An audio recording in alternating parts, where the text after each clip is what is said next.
Oh, that's right. We were in the challenge tin. That's where we left off yesterday. But yeah, we're gonna finish. I think we'll probably finish Harry Potter tomorrow. If we don't, then we'll end up doing it again on. Oh crap! It's Thursday, so it would be Monday. Wow. Wonder if a wizard recorded himself doing the spell, would he still need to chant it out? Good question. Good question. I have no idea. I remember the original Charmed series had an episode like that. Phoebe ended up saying a spell that got recorded and someone played it back and it worked. And then of course you could never do that again in the series. They just retconned so much stuff in the Charmed series. But I remember that one. Okay, I don't remember what we're doing in here. I don't know what we're doing in here. But that's fine. Oh. It's gonna be one of those days, I see. Alright. Come here.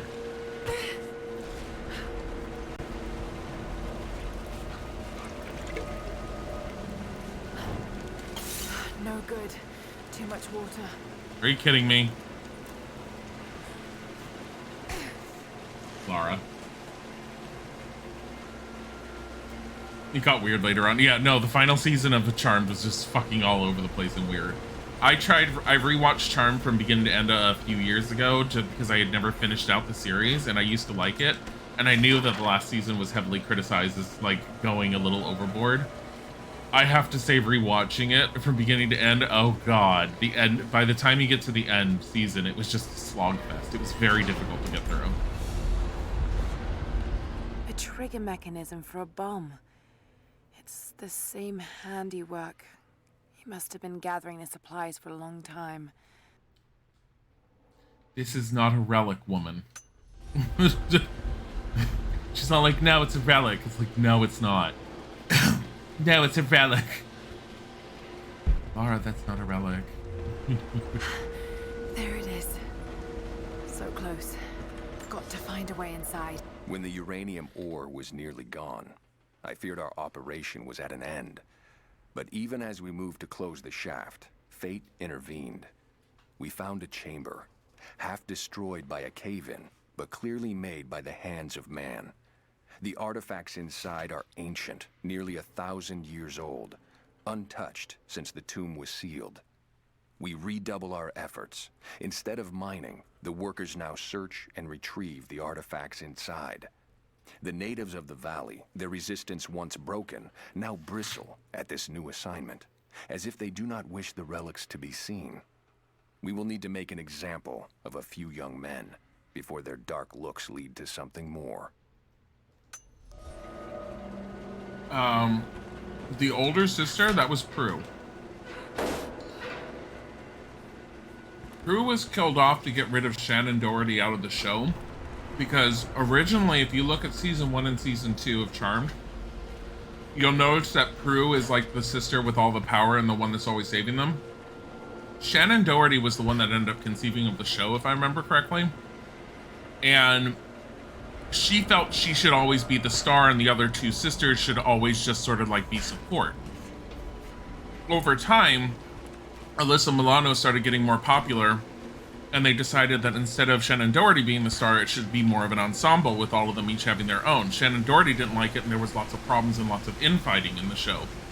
So in the end, from what I remember hearing, the producers, writers, whatever, decided to write Shannon Doherty out of the show by killing her off.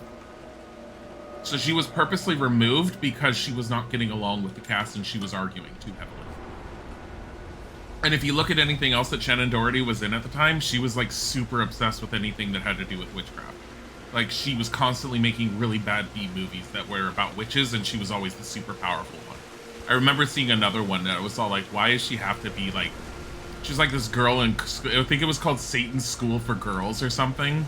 And she was randomly this girl with like psychic abilities, but not even just psychic abilities. She was telekinetic and just had all these powers, and she beat the shit out of all the super powered witches. Did she like return later on? No. Shannon Doherty was removed from the show and never seen again. They made mentions of Prue because they had to make mentions of Prue, but you never saw her again.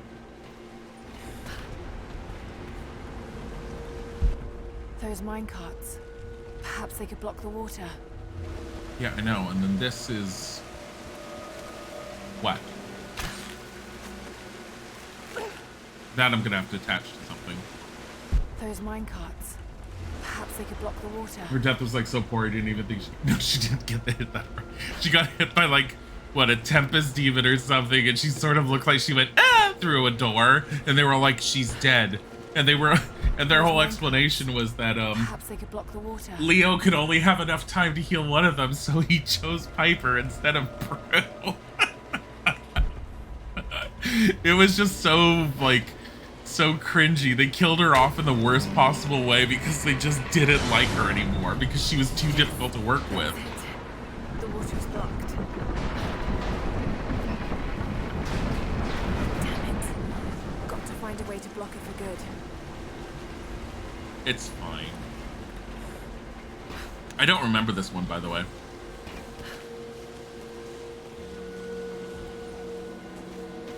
She was in one late... No, you're imagining it. She wasn't in a later episode. Must be a way to free another If they had her in a later episode, they would have done a flashback. They intentionally did not want to bring her back to the series, and they didn't want her involved with it. I think I see this too. There was a reboot. It's, I think, 2 seasons. I didn't like the reboot. It was okay in the beginning, and then it started having cringe moments, and then it retconned itself way quicker than the first one ever did, and then it was just all over the place, in my opinion. Other people seem to like it. It's kind of like up to each person for the most part. Must be a way to free another cart. Shut the hell up.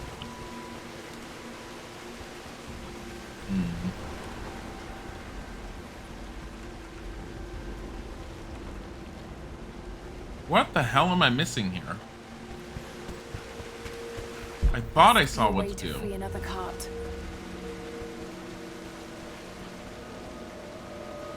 I see over there. Didn't she also have like cancer later? Not the character, the actor. Shannon Doherty? She might have. I don't know. I didn't really follow her afterwards.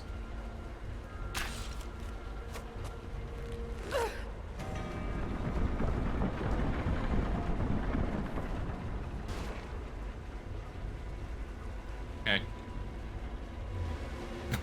What the fuck?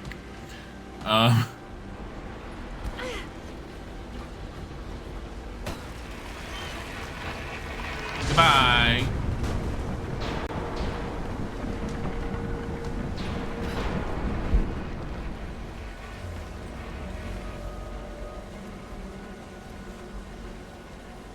I actively do not remember what to do. Oh, you know what? I think I do. I know what to do. We have to be able to hold the cart. And by doing that, okay. Yeah. But yeah, if you wanted to see the Charmed reboot to see if you like it or not, it's on Netflix, I believe. It was like I said, to me it was okay, and then it kind of like went off in left field, and I was annoyed at them changing some of the rules. I don't like it when a story ends up, or a world changes up their rule set so much, and they did do that. And they did it very early on in the first season.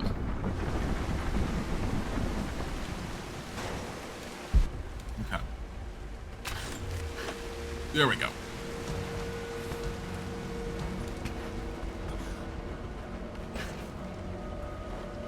All right, so that should cause that to fall down, but stay there this time. That did it. Now for a little fire.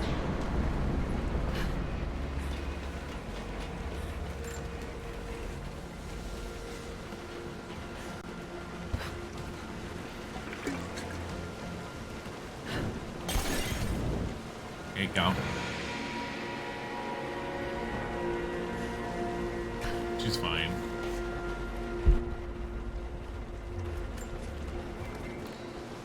I don't even know what she's picking up. Is that like uranium that she's picking up with her bare hands?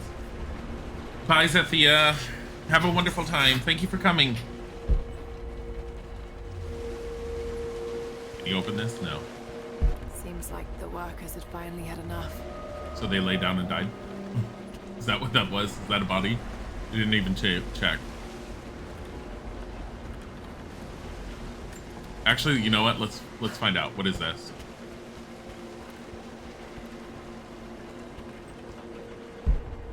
Oh. Oh, there's a pickaxe in the back of the guy. Hmm. Well then.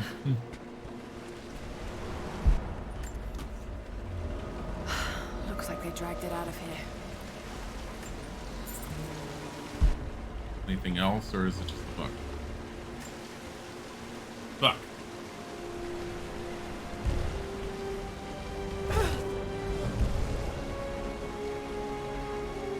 It's an ancient codex. Philosophical argument on the virtue of awareness. Bright eyes. I don't need this. I don't need that skill. I feel like it's unnecessary. So much damage between the amateur excavation and the cave-in. But it must be connected to the Prophet. She just says all like there's so much damage between the amateur excavation. This from the woman who uses explosives to break her way into temples that she then topples over just to get to a buck. This shaft must have been where they first broke through. Should lead out as well. Is there anything else though? Amateur excavation, huh? The wording sometimes that they make her say. Because I remember there was something she said yesterday. I was all like, are you kidding me? Oh my god. This is how you climb, by the way. Now, if I climbed normally, it would look a lot more realistic because she would do this. But instead, I'm like, just make her jump. She's fine. This is how you climb. I mean, it takes longer to jump up the rope. I think Shadow the Tomb Raider, it's not possible to do it from what I remember. I've tried doing the jump climb and she's just slower than actual climbing.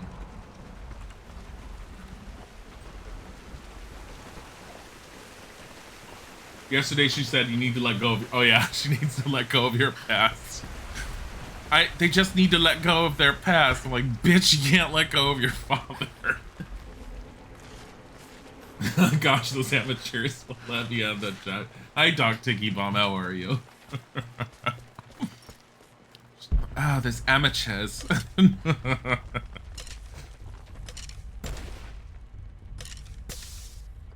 Trying to make sure I have enough ammo. I'm also trying to get bites of my sandwich.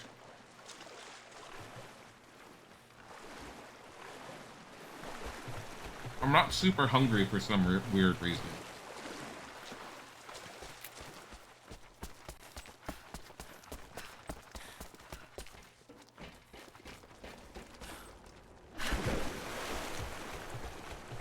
And Isaac gave me the sandwich like an hour ago. It's just been sitting here wrapped up in a paper towel. So, what's in your sandwich? So, it's salami, it's some sort of white, it's a black peppercorn cheese. And, Genoa salami, black peppercorn cheese, and, I think it's oven roasted turkey. The ham that we have, I told Isaac he needs to have it, I can't eat it anymore. It's not appetizing to me. It's, you know how when you leave ham in the oven too long and it gets really tough and like kind of like chewing on leather? That's kind of what it's like. I don't like that texture. It's not appetizing to me. So I'm done with that ham. I don't even want to buy it anymore. If he wants to get it because he likes it, he can get it, but I don't want it in a sandwich. I'm not wasting sandwiches. I mean, that ham I pulled out yesterday and I just had salami with the cheese. But okay, where are we going? Because I really don't want to be searching for this stuff over and up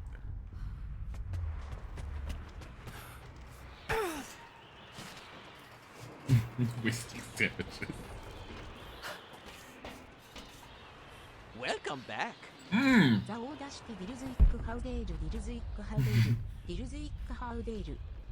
Second weirdo, thank you for the resub. It's really sweet. The audacity. Where is this? Oh my god.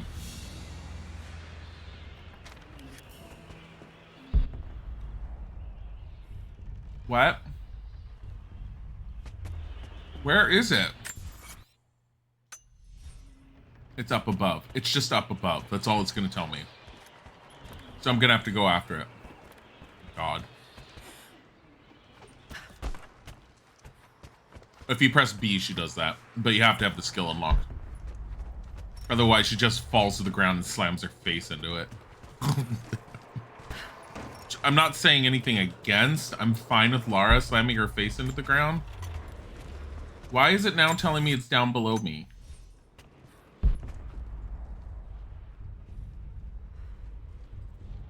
Are you fucking kidding me? Oh yeah, because there's that one. Yeah, but how am I supposed to get to it? Oh no, do you get to it from here? From that chute? Ah, no. I don't care about it. I thought I broke this already. Here, let's find out.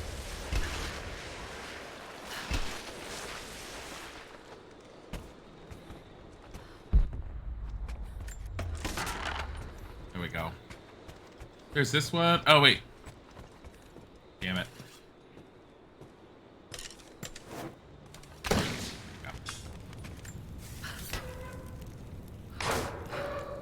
Slam your face. Use magic. Magic. I would like an open world game. That's why I'm looking forward to the Harry Potter Legacy or the Hogwarts Legacy game. I would like a game that would be like this, but more with more magic. And the closest I got is Witcher, which I love. And I was playing the DLCs because we had finished Witcher 3 on stream, and I really need to get back into playing that again. Because I'm on Hearts of Stone, and I heard that the DLC is supposed to be great. Order of the Red Banner Medal. Another high honor. But this medal has been deliberately defaced. Maybe the owner was disgraced.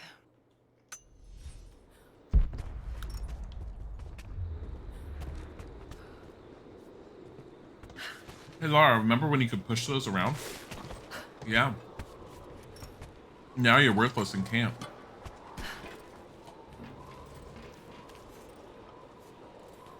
Oh my god. Are you kidding me?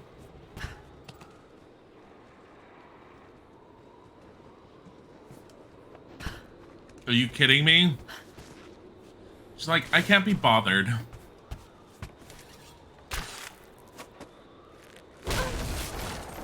Thanks for that. That was the best camera angle ever.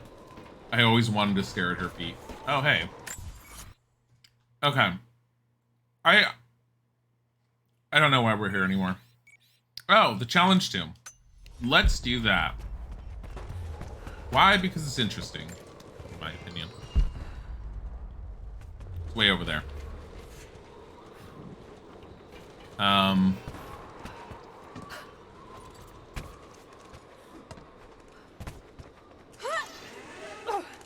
Yeah, whatever. Get down. No one cares. Just get on the ground. Let's go. Challenge tomb. I think one of the few people that don't like The Witcher. It's not. Isaac doesn't like it. Isaac doesn't like the way Geralt controls, but Isaac also tried it when before Geralt's controls got that patch. Because of when Witcher 3 first released, there was problems with it. I enjoyed The Witcher 3 when I first got it and when I was first playing it. I really started appreciating it after playing Witcher 2 because I was able to understand the story more. It does not do a very good job of getting you invested in the world just from Witcher 3 because there's so much that goes into the world. You don't need to read the books. You don't need to have played the first game. But if you play the second game, it makes your life so much better on trying to understand what's going on. Because the different countries and like why things are happening the way they are definitely has an impact on your experience, in my opinion. Then Croft showed up. Damn it. This is getting out of hand. Oh, shit!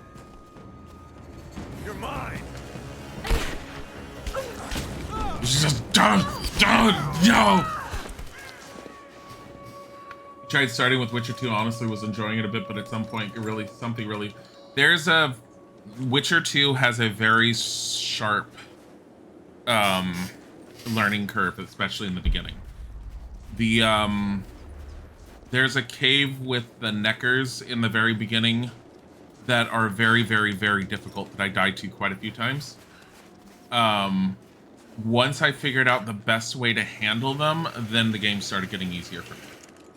Because once you level up to a certain point, then they start being a lot easier to deal with. I am totally not in the right place. Apparently, I'm supposed to have... It's fine. We'll climb up there and we'll find out where it is. Supposed to be near that camp. Okay. Hold on. No, it's in there. Remember correctly, the thing that broke you was when you lost like 3 hours of progress. Oh, I saved in that game pretty often.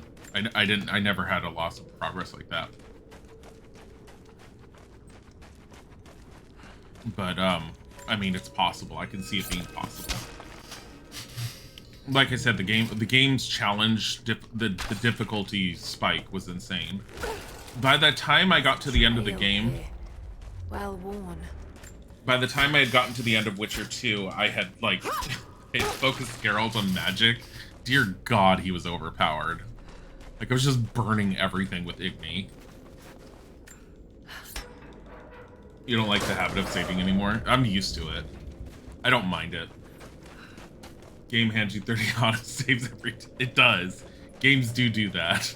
Like, it's nice when you can just play the game and enjoy it, but I do like some level of challenge, and I appreciate The Witcher 2 for the level of challenge and for its gameplay. Witcher 1, I tried playing Xano, and it's difficult. It's not just difficult as in it's hard, it's difficult to get into, it's difficult to keep interest in. The voice acting wasn't great, the stories were difficult for me to get involved in. It was hard. And I ended up giving up, and honestly, I was streaming it and people were getting bored as much as I was. So it was one of the games that we never finished that we ended up putting down because it was just so dull. I don't want to give you that, it's pointless upgrade. Hold time. Yeah, sure. Oh, that's right, I wasn't doing that because I was trying to upgrade this. We have nothing to upgrade at the moment. So anything excited for news on Dragon Age 4? Did we get any official news? I have a love-hate relationship with Dragon Age as far like because I like magic, I like the way the system was introduced. They have retconned themselves so often and like changed how magic in that world works so often. It's annoyed me because they keep changing their hardcore rules. And it's bugged the hell out of me because it's very hard for me to get invested in a world that someone's trying to create if you have a set of rules that you've created for the world and you've just blatantly thrown them off to the side and decided, whatever we decide happens.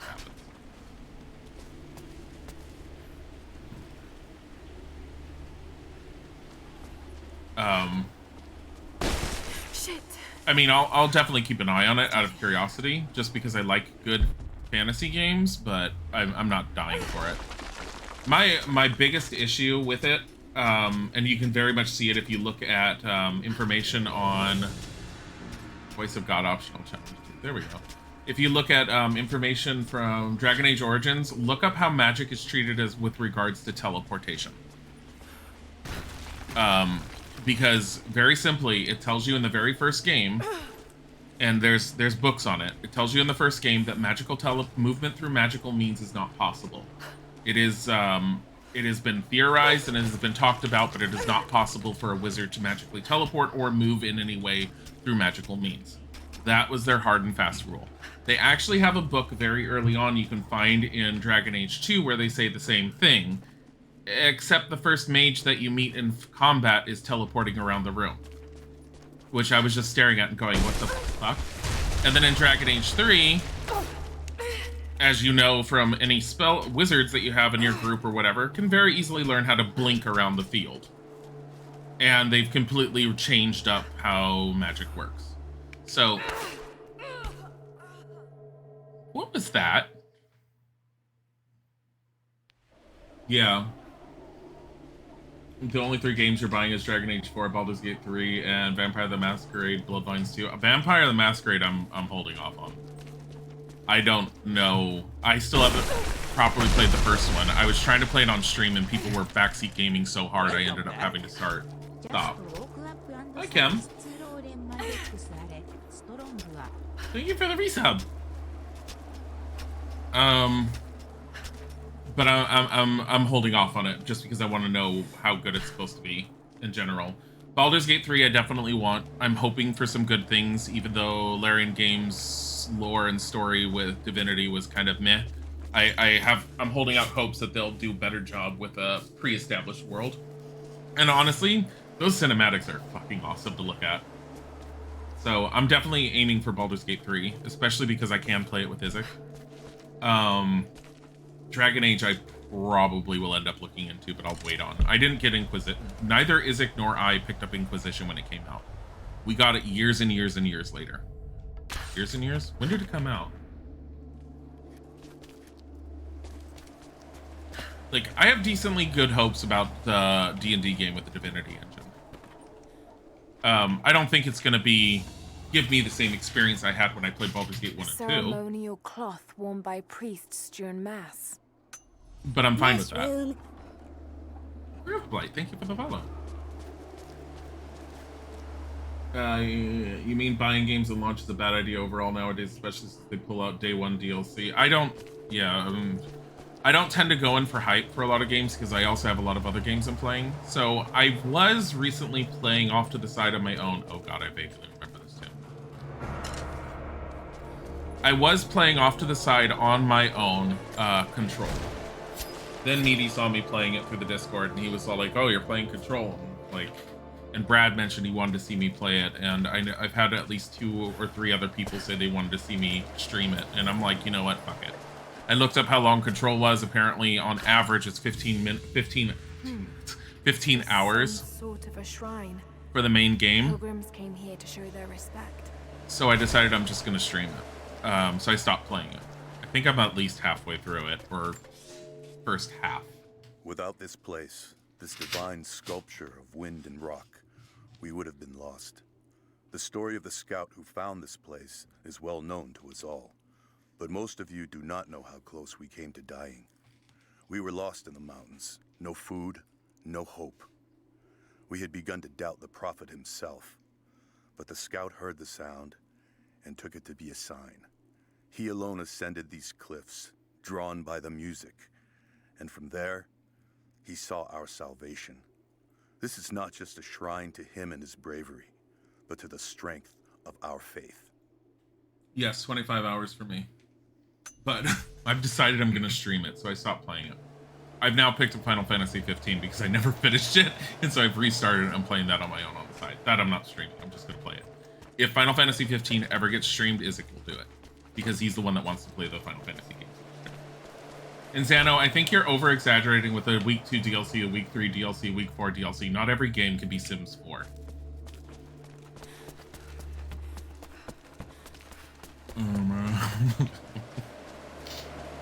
Let me see.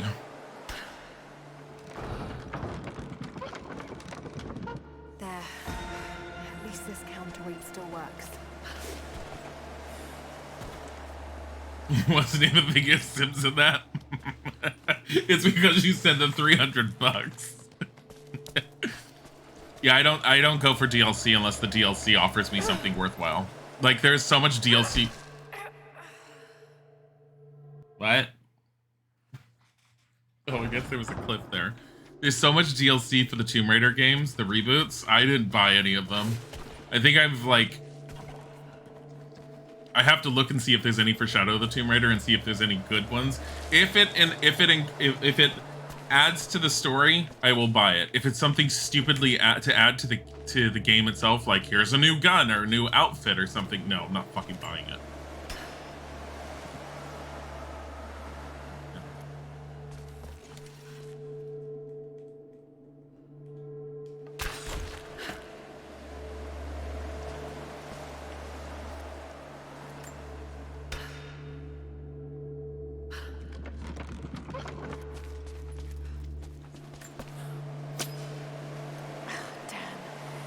Oh, I have to time it when the wind. I think.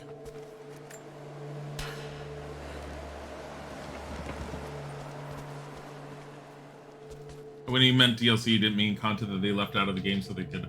Oh, that they intentionally... The companies that do that and the games that do that, I don't tend to ever go for. I know what you're talking about. Yeah, and no, I agree with you. Fuck those. Fuck those games and fuck all that crap. Like, I refuse to give time of day or anything when a company does that. And I just lose interest in a game when a company pulls that kind of crap.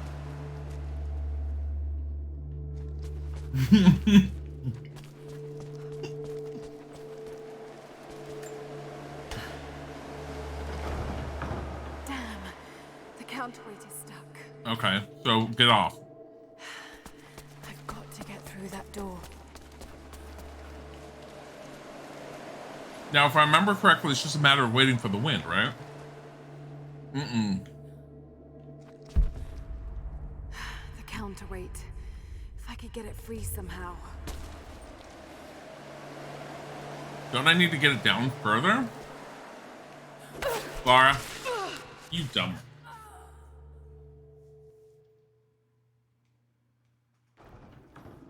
You want supernatural, you mean vampires? Let me see. I don't think this is gonna work, but I'm gonna try it.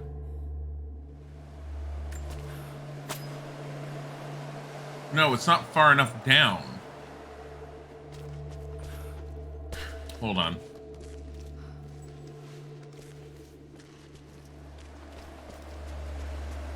Yeah, this one drove me nuts.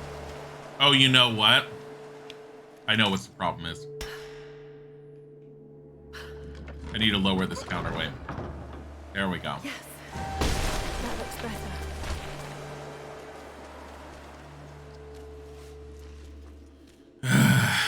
Of course I fucked that up.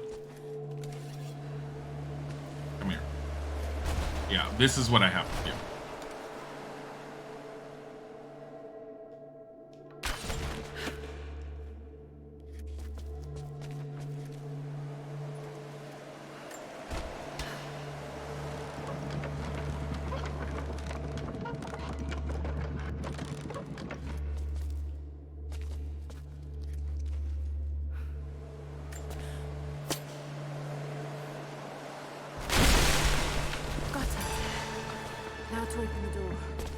I remember this taking forever when I first did it.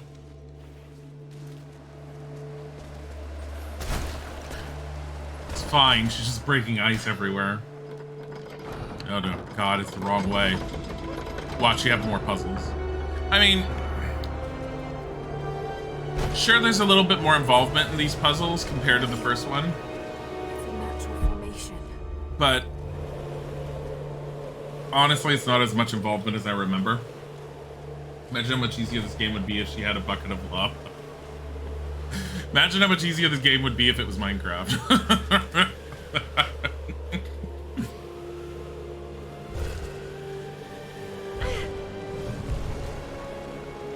You should just punch the ice away. It's a codex. This one is a series of meditations on willpower. If critical injuries are sustained, indicated by a screen turning gray, health will automatically be restored. Instant regeneration of health will occur only one time per combat encounter. Oh, that's nice. The voice of God. I'm glad if did this one, though. Honestly, with her strength she's showing in this game, she could punch the ice away. Well, I've been playing her in a way that I've never played her before. In this one, And that's by making her a brawler, so she just punches everything. Like, anyone that gives her trouble, she just takes an ice pick to their face. I feel like you're supposed to go that way, but you're not. Also, no. Okay. I saw that.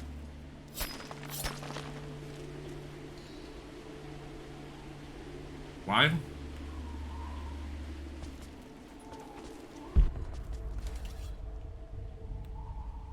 Why were there two hides? Buried in the snow. No reason. No reason. This must have been a censer to burn incense in, but it's been modified. No, Lara. This was a hanging planter for the porch. Stop it. Remember, our theory is that she has so many concussions. She's actually in a hospital, and she's not really an archaeologist or an adventurer. She just thinks she is.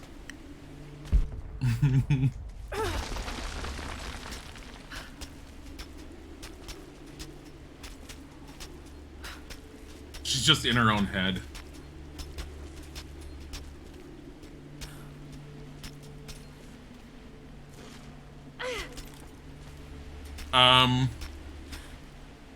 Where am I going?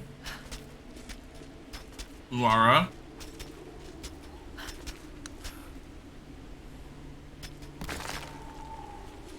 Like, for Super Serial, where are we going? Over there.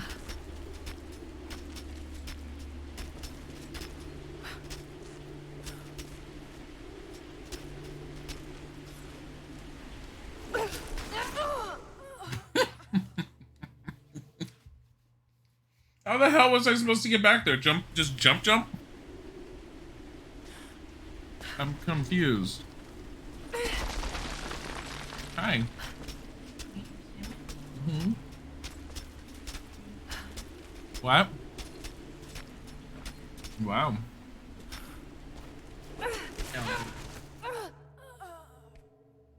She flipped at the end. Maybe I'm not supposed to take her that way? No, this is Rise of the Tomb Raider. What? This one doesn't have snow. This one has snow. Started with no? Why'd you do that?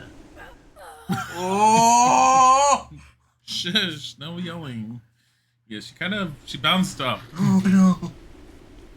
Like, my people need me. My people need me. I must fly. I remember it being a lot easier to get out of this tomb than it is right now, so I think I'm doing something wrong. So let's go back this way.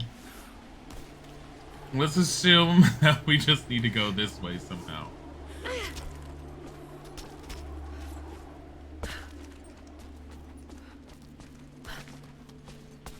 This is like the exit point.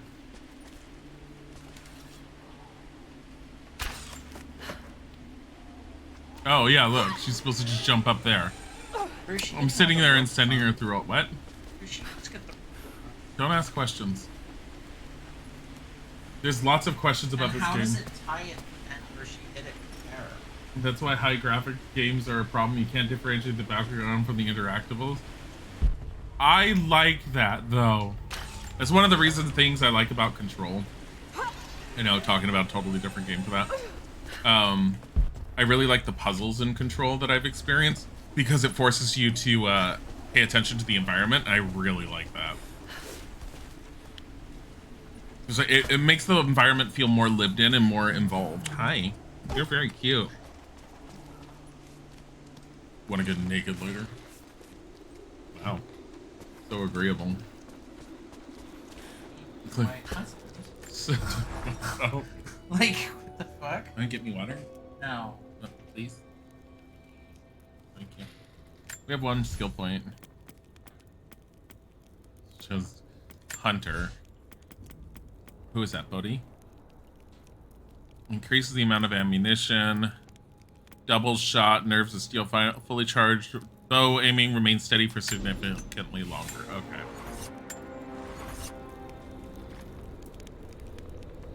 got a monkey brain, you can't do that. That's fine. Wait, where are we? What are we doing with all this? We did the challenge tomb. I don't care about anything else. There's this thing. Crypt entrance. Let's go back there. Hold on. We're supposed to be going all the way to the, like, find out where Jonah is or some crap like that. I don't know. Where was that? Over here? No. Here? I don't know. We'll find out.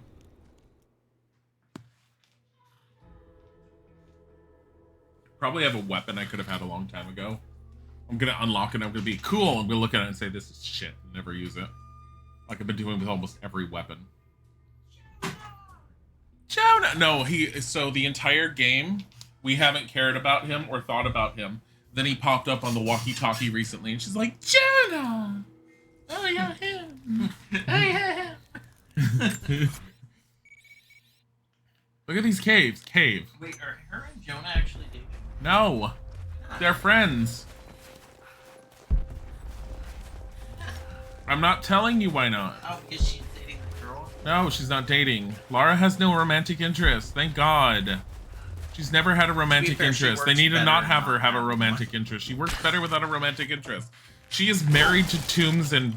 She's married to the tomb. She's married to tombs and archaeology. I mean, she calls it archaeology. She sat there and made a complaint about amateur excavations destroying tombs. And this from the woman who just uses bombs in tombs. Bodhi just stretched. I saw his curly curl tail. And he just made purlippy noises. This is the cave. This is the cave we came to.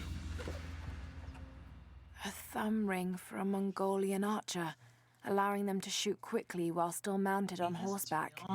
This must have belonged to a warrior of some stature. Well, I mean, it's based on actual items. Is this real life? They actually pulled out, like, books and stuff on this kind of crap, and they actually modeled things based off of it. She probably tossed it to the side because it's not good as ammo. Hey, look at this.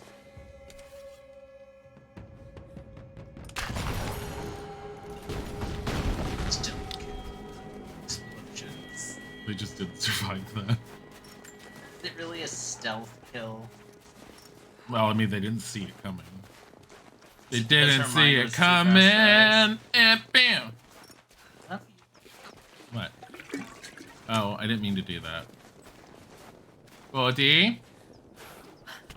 I heard a buddy. Look at that. Look at that bird. Not gonna notice anything. There's no bird. Oh, wait. There's no bird. It got away. I'm very upset by this. Experience. It's not the same thing.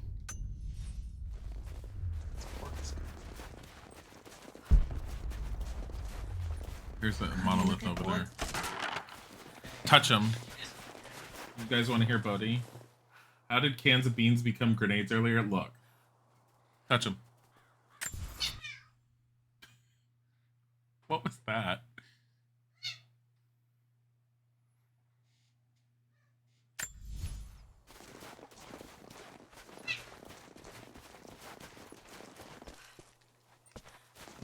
Sounds of Bodhi.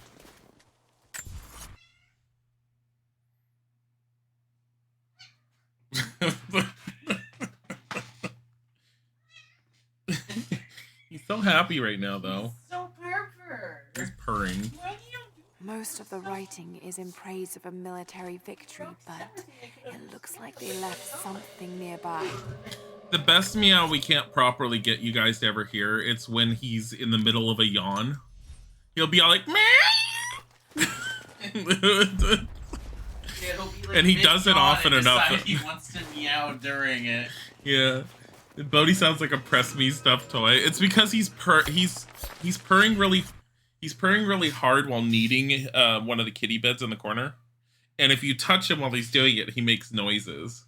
He like meows really loudly at you, but it's a purr meow.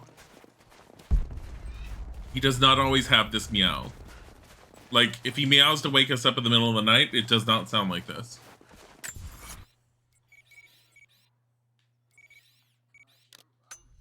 Okay, we're going to that cave, and then we're leaving this area.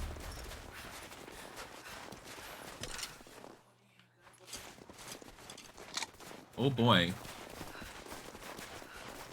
He's so loved. He's very loved. He knows he's loved too. He's very aware that he's a spoiled kitty. I mean, Tiger is pretty much spoiled too, so. Hey, they're not as badly spoiled as they could be. It's just we dote on them. From one of the princes of Kiev. How did it come to be all the way out here? I don't know. Do you want to try and find this thing? No? No? There. Someone was wearing it when they were killed. Wow, okay. Making assumptions here, lady. That's not a real crown. That's a Burger King crown. Stop it. Put it back down. You're in a cafeteria.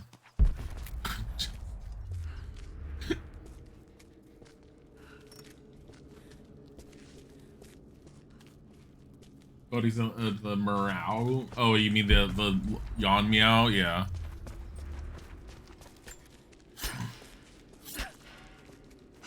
The Yon Meow is great. I love Bodhi's Yon Meow. He's passed through the lands of the Rus. I cannot shake the feeling that he's taunting me, waiting until I'm a day's ride away before moving on. I will not be home before the winter as I hoped. I've stopped at a small village by a glassy lake they called Svetloyar. The prophet spoke here, and now the villagers refuse me lodging.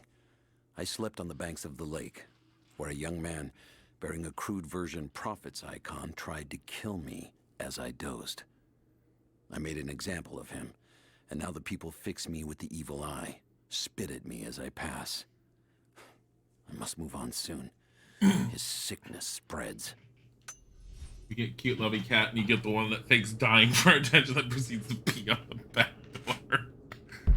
Honestly, I think a lot of Bodhi's personality, well, like, while he has his own personality, a lot of the way he acts, I think, is based off of him emulating Tiger. Although as time goes on, he's emulating Tiger less and less and less, and starting to get in the way of things at times. Like, I caught him on the kitchen counter yesterday, sticking his head in the bag of oranges that's on the counter. And I was all like, what are you doing? But if you get up and you start walking towards him, he's all like, oh shit, I'm not supposed to be up here. And he jumps down and runs.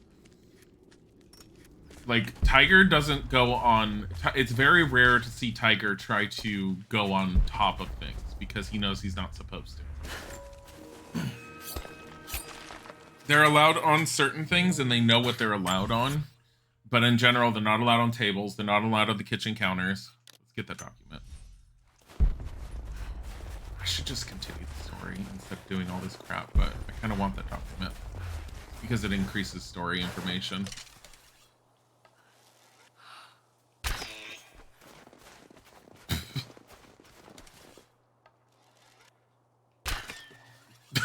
Right at the ass.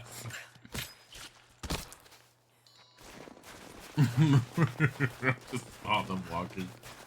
Bodhi likes citrus. I think he was just interested in the smell. Neither one of them will touch people food in general. The only time we've ever seen Bodhi try to touch anything that he wasn't supposed to touch was he goes crazy for raw chicken. So we have to make sure the raw chicken goes in the fridge immediately. Because if he notices it's there, the last time he ripped through the package and was licking it. The madman continues on. I do not know what drives him. We pass through frozen mountains at the edge of the world as people are dying. Every day, I pass graves or bodies left along the faint trail. I have grown thin and hard, but I am close now. My horse is dead. The mare that had been with me since the campaigns against the Bulgars. I butchered her and carried the meat on my back. But I am so close. I can hear them singing just over the ridge. A joyous sound on the wind. Our prophet will be dead within the week. And I will return to the Order of Trinity, triumphant. Just one more day, and I will be upon him. Your Sith thinks every cup holds water, even if it's coffee or vodka. Better than trying to eat baked chicken bones. We don't usually have chicken bones or any animal bones lying around anyways, because I usually don't like cooking with meat in the bone.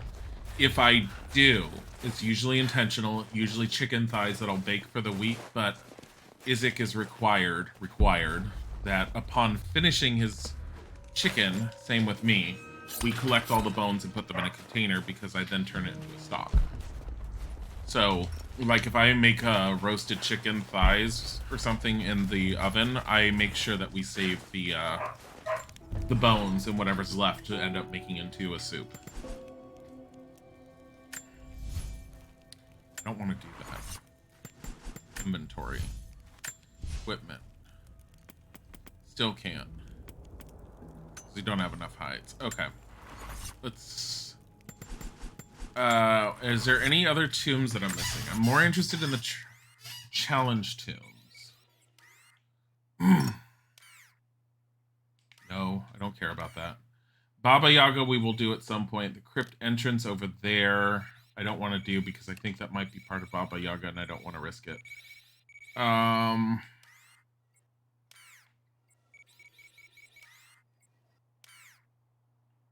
There is one there. So we will come to the geothermal valley.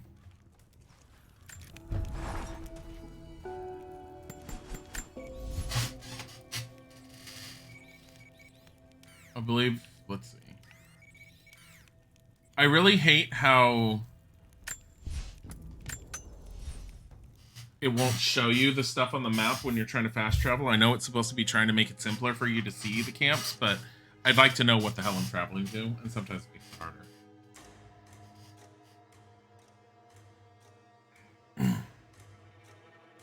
But yeah. I got the oranges because I got a whole thing of lemons with the intention of doing stuff with the lemons, and I've done like nothing, and lemons are going to go bad soon if I don't use them, so I'm mixing the lemons and the oranges to make like a lemon orangeade or something along those lines. That was my intention, at least. I did it last time. Last time I did it, I juiced a bunch of oranges, a bunch of limes, and a bunch of lemons, and I made an orange lemon lime aid type thing, and then I muddled mint in it. It was so good. Came out so very good. We had a picture of that, and Isaac and I were going crazy for it for a bit. I think I was much more crazy for it than he was. It does not last long when I end up making it. The water won't be safe to drink. Not until we clean the corpses. Oh god, it's up there.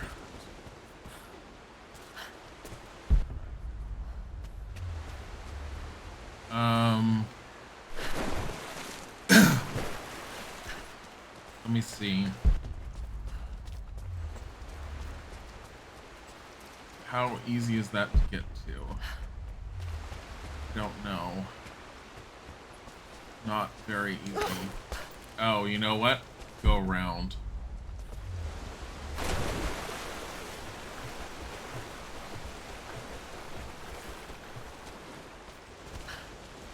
I just got a message on my phone. When did I get a message? God.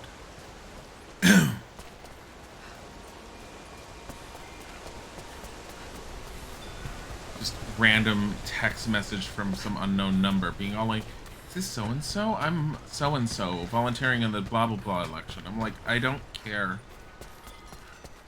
Like, just don't want to. I'm not even responding. I know he's gonna keep on going. And if he does keep on going, then the only way to get rid of him is to be rude, unfortunately. I learned that, that unfortunate thing when I was working administrative positions in the past. Through different jobs. Was like, if my boss would sit there and say, get rid of the telemarketers or the spam callers, I found out the only way to really get rid of the ones that wouldn't stop was to be rude to them. And it's a really bad trick, but it does work. You're committed to getting all your butts back. Don't worry, you still have a little under 5 million to go. Holy crap.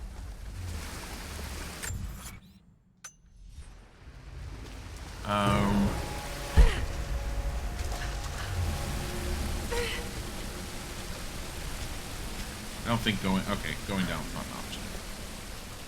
I don't know how I missed this one out, honestly. Because it doesn't look like I need anything special to get here. How I get rid of spam callers is cruel. Yeah, a lot of people, like, have different things. It's what you would have gotten if you made it for the boss. Well, yeah, I mean... I had 2 different jobs I had where I had to do that kind of thing.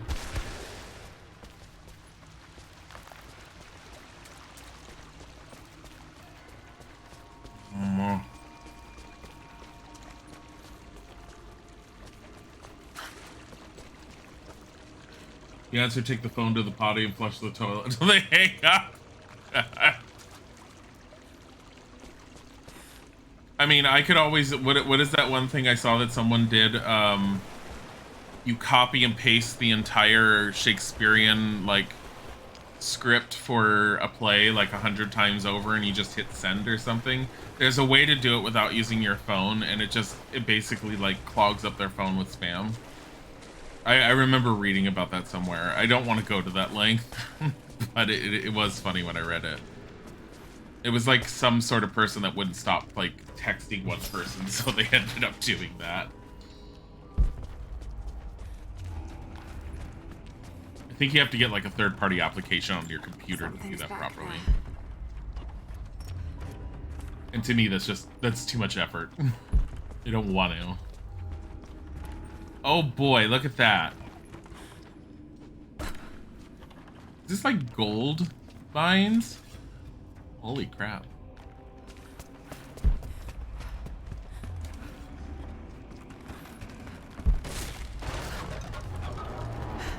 Careful. Oh, she's like careful as she's running.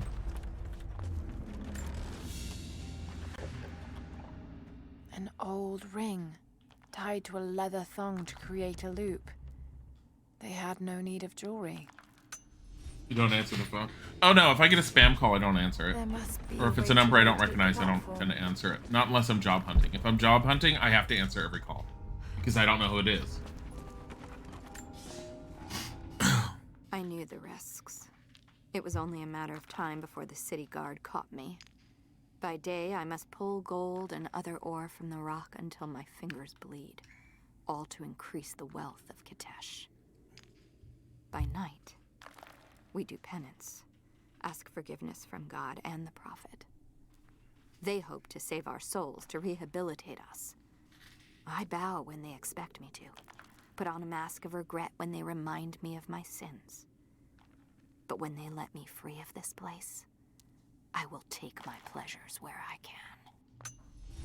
Well, with what you just said, Phoenix Fire, about them calling you over and over and over, calling you Paula, and they wouldn't take you off the list until you got yelled at them, that's where I learned to be rude. Like, I found out that being rude was the only way to actively remove them. Because what they do is they make a note on your file or something that sits there and tells them that this person is incredibly rude and not able to be worked with. And then they just don't ever touch you again. Doesn't stop other companies from trying, but that was the method I was able to use in the past that has worked.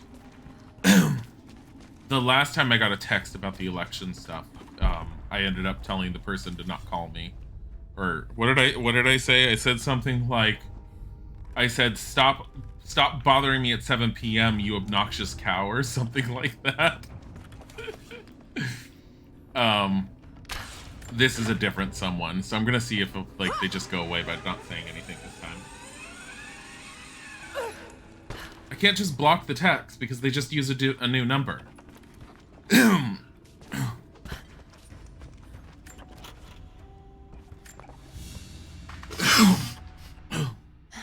A pair of gambling dice. Common thing for soldiers, but these are a little more opulent than most. Just say yes over and over and over.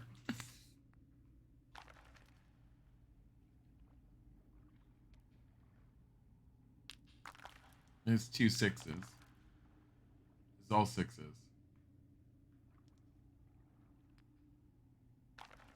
Okay. She obviously can't tell. Good job, Laura.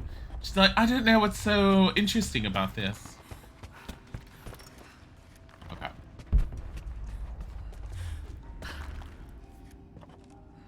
on. Oh, there's nothing on this yet. Where do they get their your numbers from? That doesn't happen to you. Whoever ends up having access to your number and then sells it. That's why I'm cautious on where I give my numbers, but there's times where you just give your numbers and it just happens. And yeah, the phone companies can end up selling your number.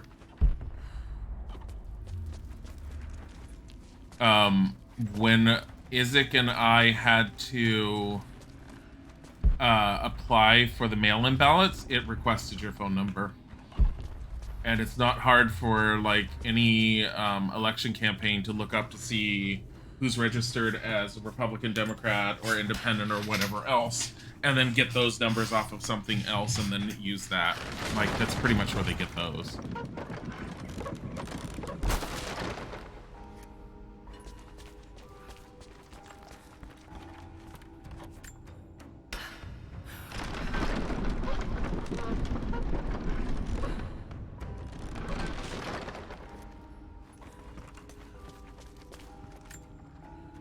I don't know why I'm doing this, but we're doing it.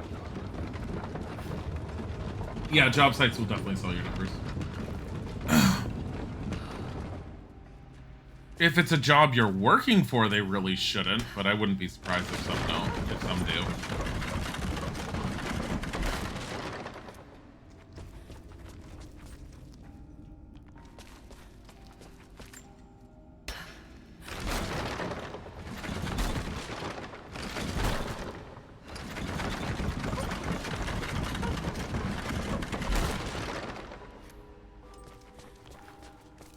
I realize what I have to do.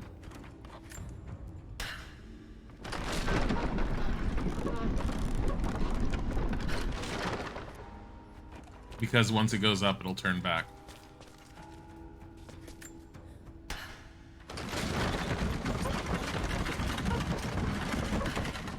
Wait, is this the right way? Does it matter?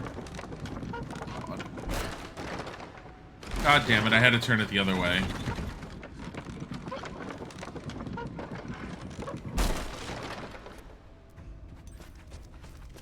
Just vote for the other party out of spite if they kept nagging. I'm not gonna let that deter my...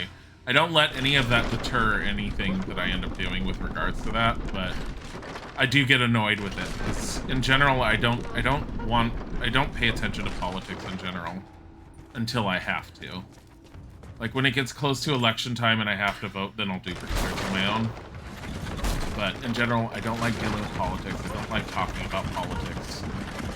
I get really annoyed with it. Yeah. Let me see. Whole F. Let's hope it doesn't all just collapse. Dear God, Laura. I don't want to get in the way of this thing.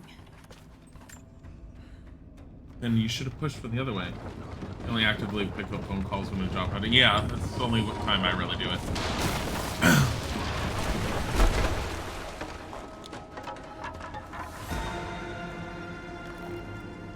Hope that was enough. Seems a little unnecessary, actually. She's all like, oh, those amateur excavations, they just ruin things. Probably does this shit.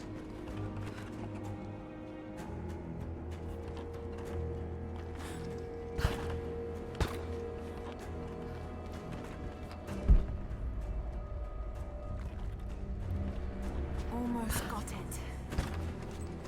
You almost got it.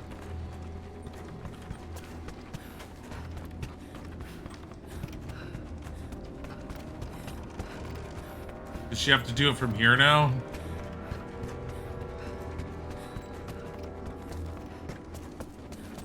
Oh my God.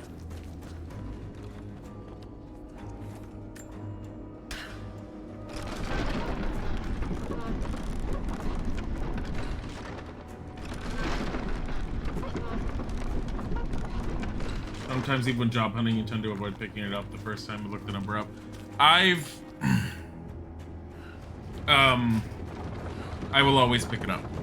It hurts you more in general, especially depending on what type of job you're looking for, to not pick up the phone and to have it go to voicemail. Typically, it's not a big deal if it goes to voicemail, but I don't want to vet my voicemails, and it's a lot easier for me to pick it up. But I will also get a lot of, I made the, like... Okay. Not subtle, but effective. I've learned these days not to put my resume on monster.com anymore. Glad it's still standing. Because I keep getting temp agencies that are not based in America calling me for jobs that I have no interest in because I don't want to work for those type of agencies, because I don't like the way they function. The ones that are not in America function very shadily, and I don't want to deal with them. So, yeah, you don't have voicemail? The wealth of this valley continues to reveal itself like a flower in bloom. Every year, new buildings rise from the wilderness. We have produced a generation of artisans, astronomers, and philosophers that rival anything back west. But with any great city comes crime and rot. Many thought we should have put these sinners to death, but the prophet would not hear of it. He believes all men can be healed, and so we keep them alive, teach them through hardship and scripture. I do not share the prophet's faith that they can be redeemed, but at least they will serve the city and those they wronged. And yes, Sanonix. It's basically, it's been Indian call centers. They're absolutely annoying, and the few times that I've given them a chance to talk to me, I don't like anything that they base themselves off of. Like, it sounds horrible, and like you could potentially sue them if they were in America, but because they don't operate in America, you wouldn't be able to. So I don't want to touch them. I don't want to deal with them. But unfortunately, I have to deal with them calling a lot when I'm looking, and I hate it. A 10th century codex, detailing the Byzantine knowledge of mining and metalwork.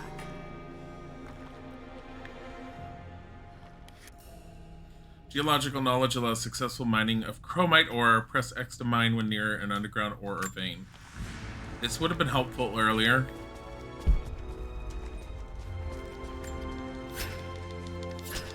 Is this chromite? That's chromite.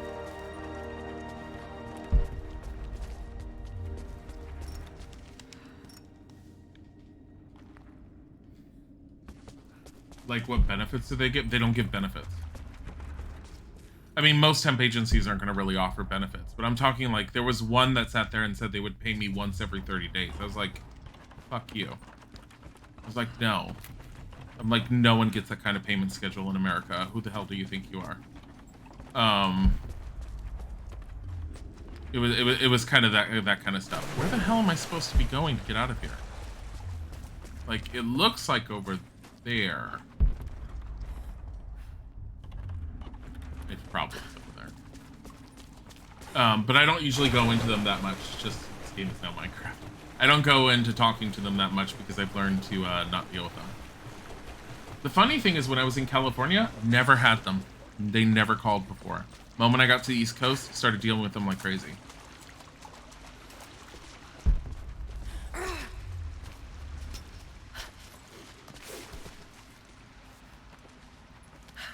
Monthly payment's pretty normal in Europe. Yeah, I think that's the thing. I think it's because of, like, they usually try to underpay, they usually try to screw you over, they usually try to sell you off as a permanent... The last one was trying to sell me off as a permanent position within a company, which made me think, okay, so you're going to act as a recruiter and not a temp agency, and they said, no, you work for us. It's a permanent position with us. And I'm all like... Is it? And then I found out, and they were all like, you come and interview with us, and then they sent me information, and I was like, okay, I'll give them the benefit of the doubt, maybe they're a legitimate company, and they gave me an address that was near me, and I'm like, okay, that's legitimate. Then I looked up the company, and it wasn't the same company. And then I realized they were basically playing with their words, lying to me, selling me off as a temp, as a permanent position to that company. But because I would have been a temp, I would have been locked into the same pay rate, no benefits, not treated as a full-time permanent employee, treated as a temp. With no raise options, nothing. No raise options, no growth, nothing. So I was like, no, screw this. Hello, insert name here. Would you like big chop? I haven't ever had them say that, but that's funny.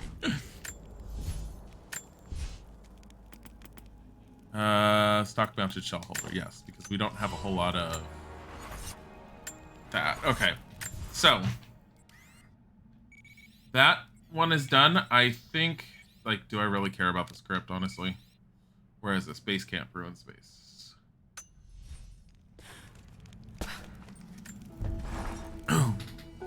Oh no, we're not doing that. That one, that's right. We're going to go here. Because we're just going to continue on. Because we think that other crypt might have to do with Baba Yaga. I don't remember. And I don't want to start Baba Yaga unless I do it all the way through. And I don't want to start Baba Yaga yet. We'll do it afterwards.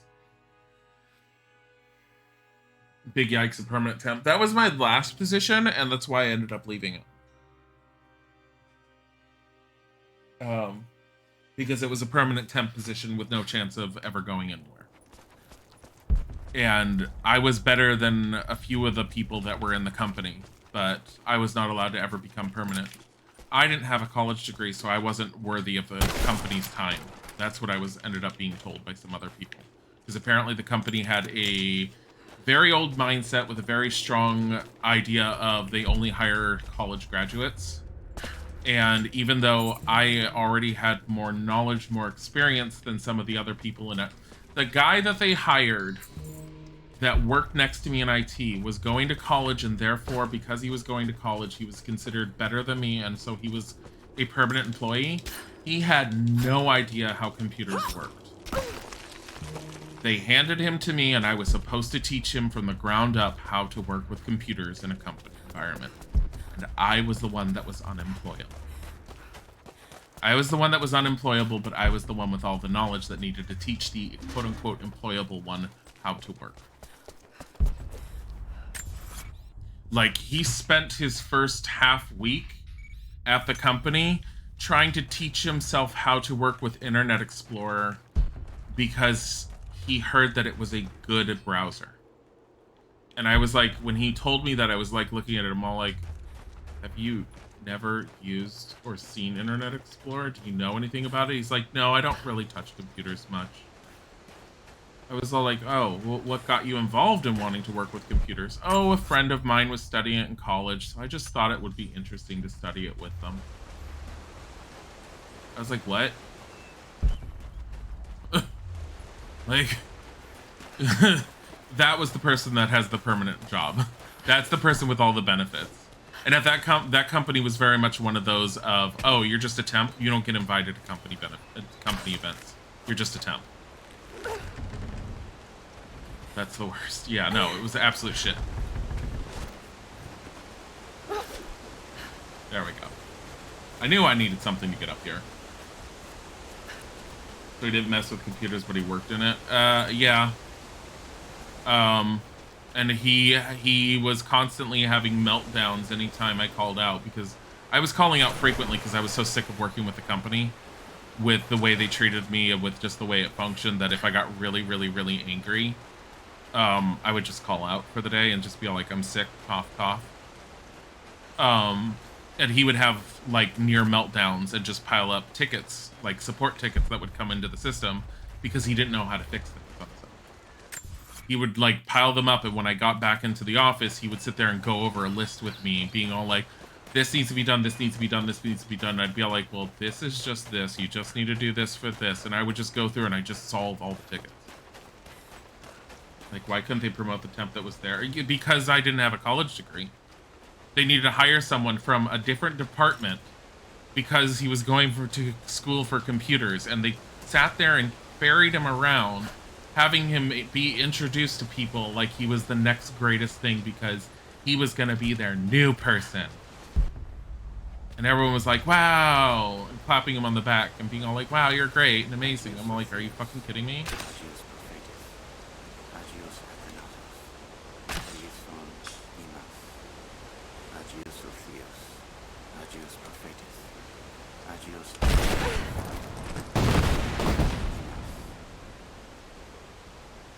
I did that because I got an achievement called Paying Respects because they're apparently praying to the dead and I wanted to see it.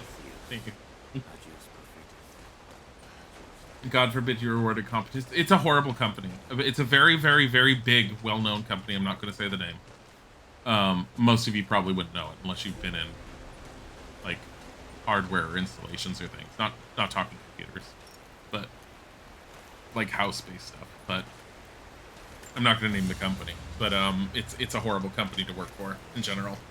That was my opinion. They pay disgustingly well, but they are very, very, very old-fashioned in their mindset. Very old-fashioned.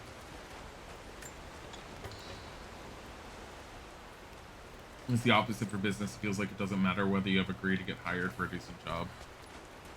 Yeah. Jonah! You look terrible. Terrible, but happy. I was right, Jonah. Dad was right. The divine source is real. I wish he was here to see this. He'd be proud of you. Sophia told me what you've done for her people. Lara, it's good to see you, Sophia. Jacob is waiting for you in the observatory.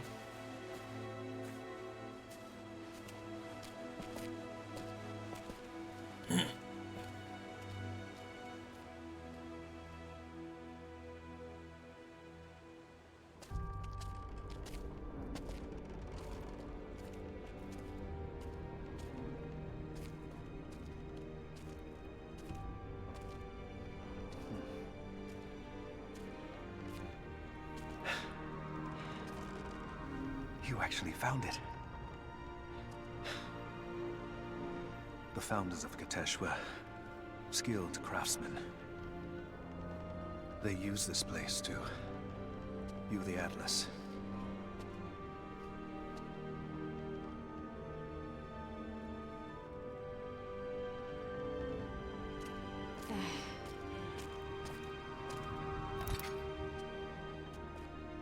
Jonah, try those chains. Got it.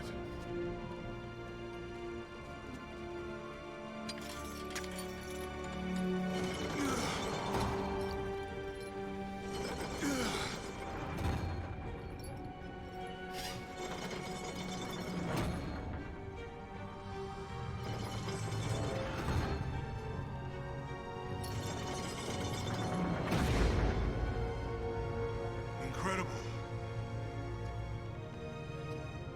They must have used this to plan the construction of the city. Like ancient blueprints. Exactly.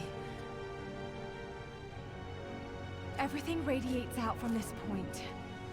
That puts the center of the city under the lake. But, something's not right. The cathedral, where the Atlas was, it's on the wrong side of the map. Keep rotating it.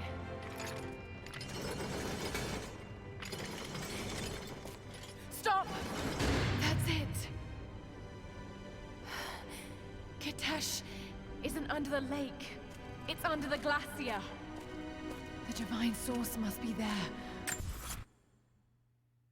Glacier. The glacier. How the hell are we gonna get through all that ice? Wait. This path here leads into the city. The cathedral is there, and the tower on the other side. That means the entrance to Katesh must be here. The entrance to Katesh is here. You knew.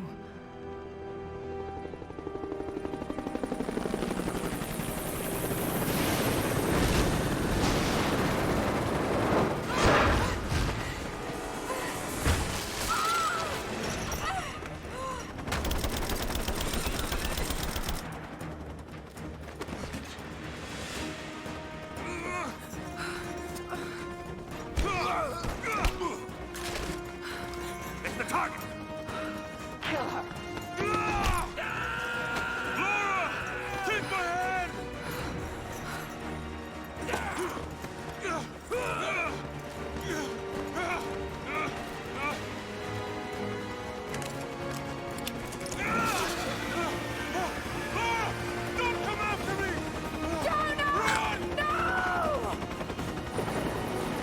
Laura, don't come after me. I did it before, so that's not a problem. Lara. Oh no.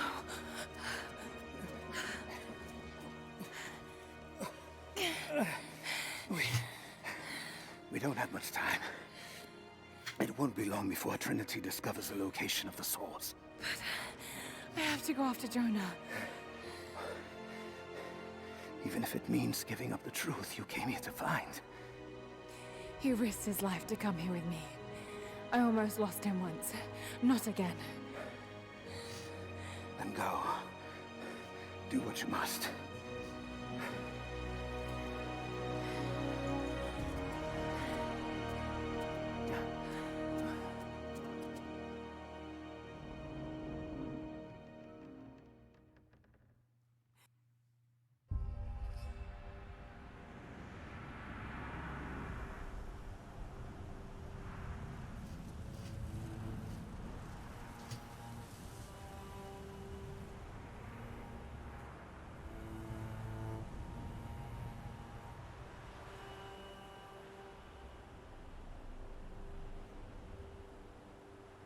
If Jonah is alive, they must be holding him in the old Soviet gulag.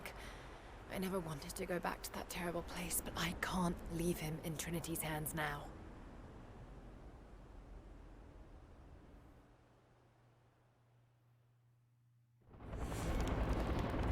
Jonah, hold on. Why? You've been fine without him for so Are you long. there? Laura! Are you alright? I'm up by the old copper mill overlooking the gulag. I'm about to go in after Jonah. I know the spot. We hid a stash of weapons near where we first attacked Trinity. You might find them useful. Thank you, Sophia. I'll see you when I get out. I like how they changed her name to make it sound more British. From Laura to Lara, and then the remake, she's all like, Sophia, can you hear me? And Sophia's response is, Laura! What? Shoot climb boleros into softwood surfaces to reach new locations. Hold the right trigger until fully charged before firing.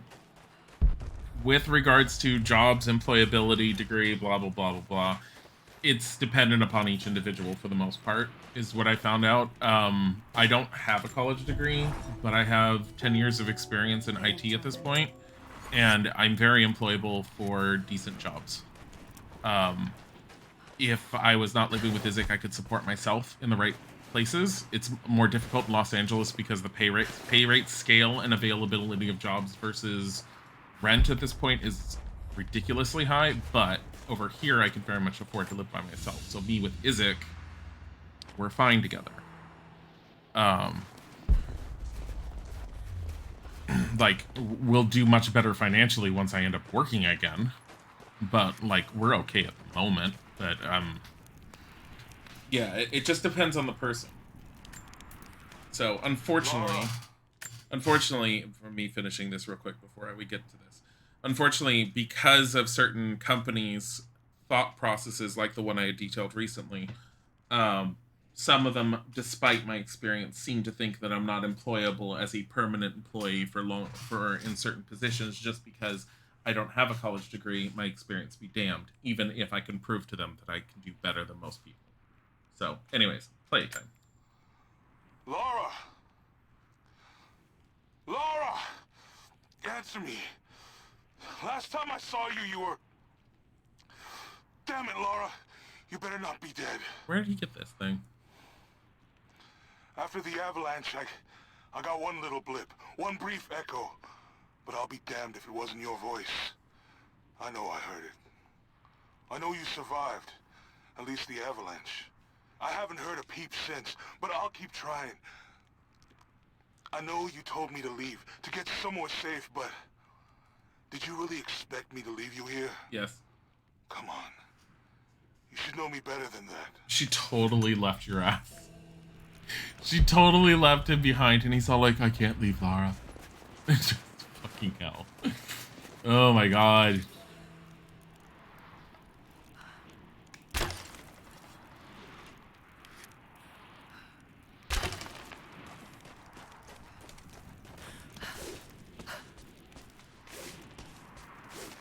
There we go. More propaganda.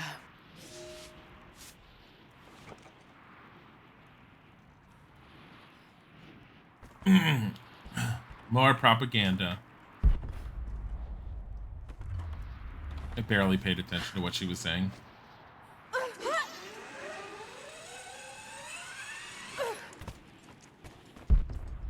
Like, I don't want to go to the gulag again. Okay, here's me going to the gulag. You go to gulag now.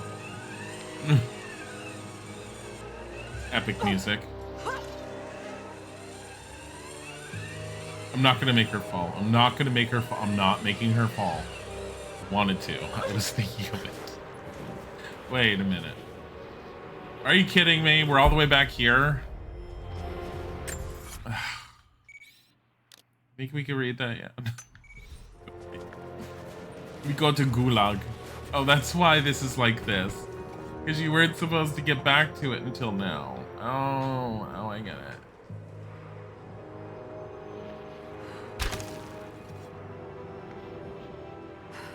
Storm's coming in. Oh, shut up, Lara.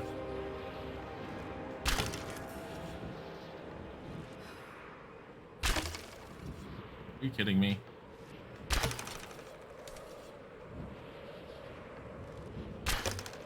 So, like, no, I have to do it this way. She's like, what is this? I'm going to stand on my own arrows bullshit.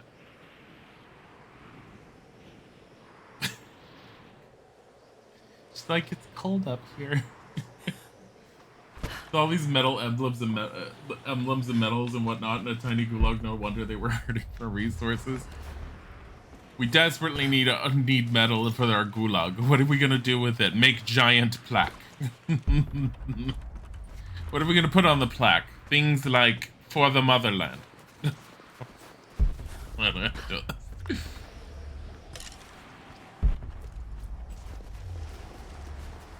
Wait, what am I doing? Stop it. What is this strong box over here?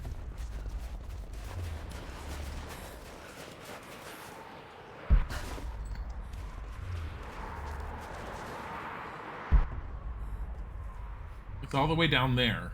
I don't care. Standing on an arrow with your full weight fantasy in her head, starting to look for it more likely. Seriously. Christie's. Like, I'm not joking when I sit there and say that all the realism that they try to go for, they occasionally throw in like little gameplay elements that just really rip you out of that realism. Like, you could understand certain things for gameplay mechanics, but then you get to something like that, and it just really takes you away from what they were trying to accomplish. And then you end up just sitting there and just going, okay, why? I know I've spoken little of your mother, Lara, but I want you to know that in the brief time she spent with you, she loved you utterly. We were... Oh, shit. Well, Mom loved you.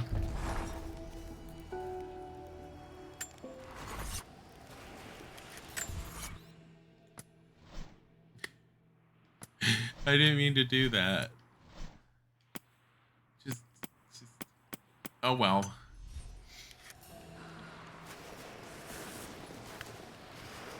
It's safe to say that all the soldier and most of the people there are really tiny and hence don't weigh as much.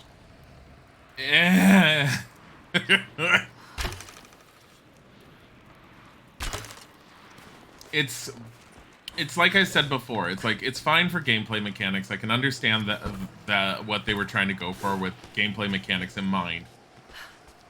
But that being said,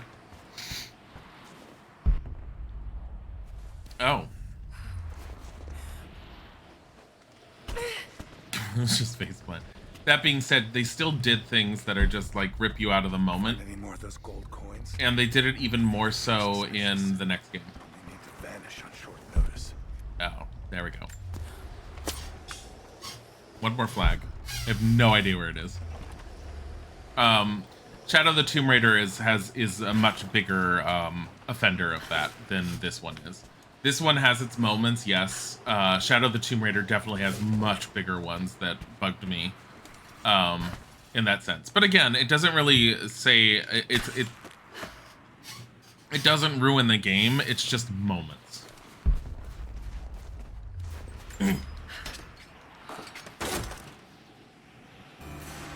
You're pretty good at hand waving these things away just because you like the story at the same time as enjoying the physics doesn't work like that, damn it. Yeah. That's kind of my take on it. Like, I do enjoy the story. The story is well done. It's still not my favorite iteration of Lara. It's definitely on the low end out of the 3 new ones as far as I'm concerned with regards to the story. I think it's not as good as the first game. Has definitely felt like the best story. Shadow of the Tomb Raider, I like that story just because of everything it plays with. Probably the second best, and this one is my least favorite, but it's still decent. My problem with the story is all the ham-fisted. I don't know if you're reading me, Lara, but I'm going to keep trying. Something's out here. I climbed a tree to get a better view of the valley below. I can see old buildings and some activity. Looks like they got choppers, and they're bringing in all kinds of equipment. It's gotta be Trinity. It's the only explanation. Looks like they beat us to the punch after all, huh? I've been watching for the past few hours, taking notes of their patrols. I think I can slip by them, if I time it right. You are always better than me at this. If you're out there, and you can hear me, please, be careful. In case you forgot about Jonah, here's a bunch of information about him. They definitely so whoever ended up being in charge of the story in this one, I feel like they tried too hard to make the villains be evil. They tried too hard to inject Jonah, then conveniently forgot about him throughout gameplay, and then conveniently brought him back in, and it just felt very odd. Like, Jonah magically reappeared when the story needed to have Trinity kidnap someone to make Lara go after them. Until then, Jonah was only there in the beginning. Like, he feels like a fucking tool. Everyone feels like a tool to force Lara into going to certain places. That's not good storytelling. And I think that's why this plot is feeling like one of the weakest out of the 3. So who recorded the radio logs? Jonah apparently recorded those too. Because that's Jonah's voice. It tells you in the top left corner, I haven't been saying it, who's speaking on each one.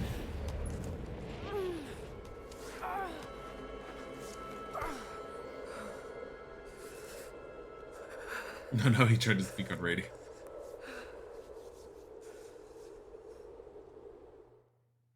He took the I should never have doubted you, Dad. I wasn't there when you needed me most. I'm sorry. I'll make them see that you were right all along. That you sought the truth, not fairy tales.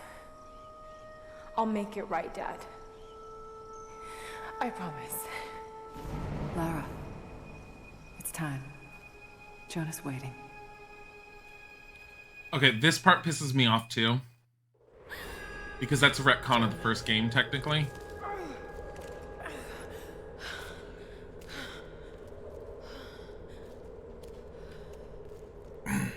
Okay, everything aside, so remember how the first game ended when we were playing it. The first game ended with, 1, she was using 2 guns and to make her look like more like classic Lara, and it was supposed to be her arriving into that station. 2, like, forget that. We don't care about that in general. I would have loved it if we had the 2 guns instead of the bow, but whatever. She specifically says on the boat when they say, where are you going to go next? Are you going to go home or something along that lines? And she says, I'm not going home.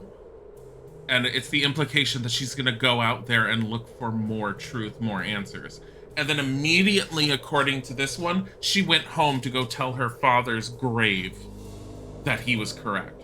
So, no, not an angry day. It's just aggravation that they basically... Their storytelling between the games is not consistent. And I think that bothers me a little bit more than anything else. It bothers me more than the changing of Lara's personality or anything. They have such a strong potential for story, starting with the first game, even with what they've done in Rise of the Tomb Raider, even with what they do in Shadow of the Tomb Raider, but they fucking ignore it. And I don't know why you would take something that was so strongly done and decide you were going to change it into something else. It just, okay, whatever. I think that hook part was only for when you come back, apparently. That's what it looks like to me.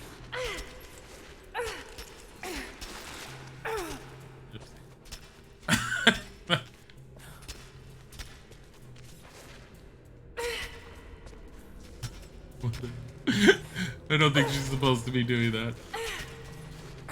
So do you think she would shipper if she was in a spacesuit? What? You felt exactly like that about a character in The Last of Us 2 exists as a motivation. There's a, I mean, it's a, I will say it's sometimes it's a problem with video games, and that's partly because some video games exist for, they're making the video game and the story has to work around the video game, and sometimes in order to make that story work, they end up going with some storytelling tropes that aren't so good. I can get that. I understand that. But I feel like the popularity of the first game and its success drove a lot of what made Rise of the Tomb Raider what it is. And that's a good thing and a bad thing. It's bad because they completely forgot about where they were going. It's a good thing in that they're still going with, I don't know. I feel like the story has a certain level of strength to it, even with its inconsistencies and breaks. Even with some of the ham-fistedness, it's still a decent story. I've seen a lot worse. Is this where I'm supposed to be going? It is. I just checked. Gameplay is still very enjoyable. I can't recommend it enough if you've not played them. Extraordinary. The divine source. It's in the center of the old city, buried beneath the ice. Then it's time to move. I will notify the dig teams and prepare the transports. Didn't she get shot? Our men encountered the Deathless Ones in the archive. This will not be easy, brother. The holy path is not meant to be easy. Are the men aware of what they will face? No. But they are prepared to fight and to die for the cause. That's all we need from them. Constantine, now that we're so close to the end... We've only just begun. I'm afraid Trinity is just using us. What if they don't intend to let you keep the source? We should prepare. No. You must have faith. I wasn't chosen by Trinity.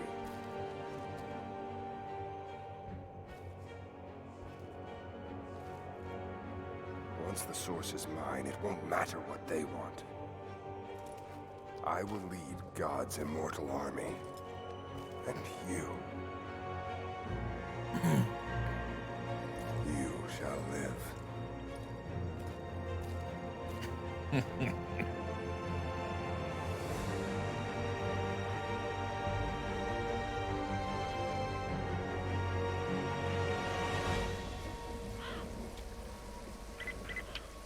Constantine, the prisoner is awake and ready for questioning. I'm on my way. That is one of my problems, Zeno, is like, one, they were very ham-fisted with Constantine and Anna to be like, oh, they're evil? Ooh, we have to prove that they're evil. He gouged out his own man's eyes with his thumbs. That's evil, that's evil, that's evil. Oh, she was betraying Lara's father. It's evil, evil, evil, evil, evil, and tried to coerce Lara. Evil, evil, evil, evil, evil. Why would anyone follow them? They have nothing going for them. Got epic music in the background, but I felt like it wasn't that epic of a moment. Yeah, that's another thing. It didn't feel very epic, and I don't know why it was like that. I don't see a reason for anyone to want to follow them. They're two douche nozzles. They're assholes. They don't treat anyone properly. They basically told everyone, you're expendable. You can go die and none of us care. But everyone still follows them. Tracks. I don't care if they're supposed to be just the leaders of this particular large organization and they're just leading this particular outfit of said organization. They're everywhere. Which is supposed to be the case, but that being said, I'm gonna kill the squirrel. Even with that being said, I still don't see why people would necessarily be following them. Because they're just so flippant. Now, our bad guy in Shadow of the Tomb Raider, I'm not going to go into details in case anyone doesn't want to be around for that, and because they're playing it on their own. I know there are a few people that are like that right now. Without telling you who it is, or going into it, there's a reason why people would follow him. I think he's better done. Itchy trigger finger, sorry. You saw movement and reacted. I would have done the same.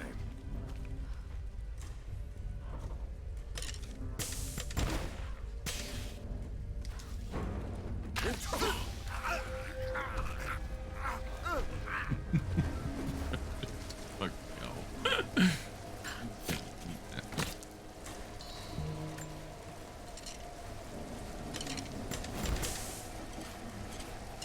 It's fine. The money can't be that good. No, seriously, it can't be. No, I agree with you very much so. They could have, Anna and Constantine work as villains. They could have been done better. They could have been presented better. Their motives could have been a bit better. I mean, I'm fine with them doing the whole zealot thing and them being like brother, sister, like, oh my god, we're divinely chosen and we're supposed to be known and blah, blah, blah. I'm fine with that. But there's better ways to present them as villains than just, I'm gonna gouge this guy's eyes out. Oh, look how evil I am. Lara, just tell him where it is. Ha ha ha, I was introduced one cutscene before this. I'm evil. I'm like, I don't care. From your understanding so far, it seems like there's this Trinity organization that has some hierarchy. In comes Constantine, joins them all. No, he's been, the implication, he's been part of Trinity. Who knows how long, but he's been part of Trinity. Long enough for that he has a commanding position. His people following supposedly cultist believers, okay, so they join Trinity, but all of a sudden you have a schmuck McPocky eyes giving you orders. The implication is that they've been with Trinity for a while. Truck was too heavy. The bridge collapsed. Everything's falling apart in this place. Should we call it in? Don't bother. Everyone's packing up and getting ready to move out. Good. We finally get what we came for? Hard to say. Constant.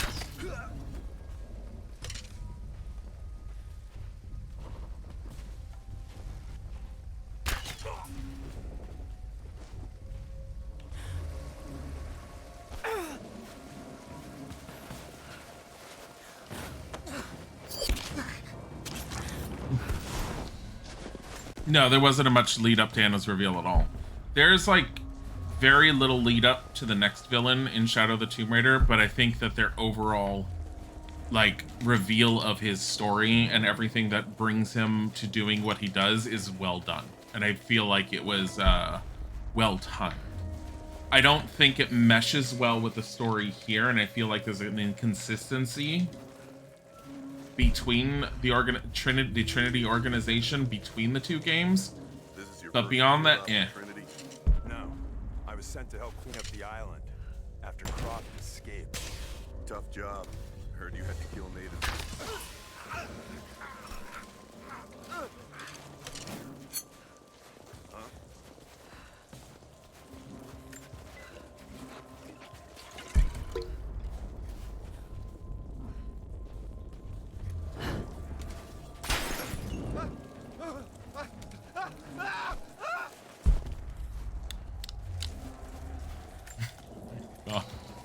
Everyone's just dying horribly.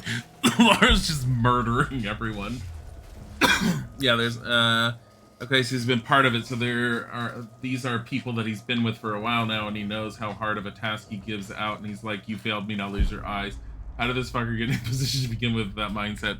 I don't know. Like, so near as I can tell, Trinity's not supposed to be some super secret, some super evil corporation. Yes, it's given the idea and the implication that they are because of Lara's own dealings with them and the way that she views them. They're supposed to be a secret organization that apparently is based upon trying to find these paranatural, supernatural, whatever objects of power around the world. I'm using control terminology, I'm realizing. They're basically trying to search that stuff out, and they're trying to take possession of it, whether to keep it from the world, use it for themselves, whatever reason. Overall, to me, they don't sound inherently evil. They sound like there's some people involved with them that have have a greedier mindset. Yes. Oh my god, stop telling me about these fucking arrows.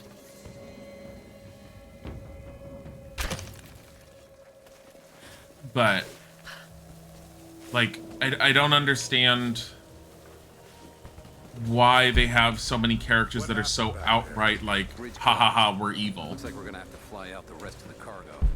Hope they found something up there. Getting sick of this place. Patience. I think I heard something. I'll take a look. Understood.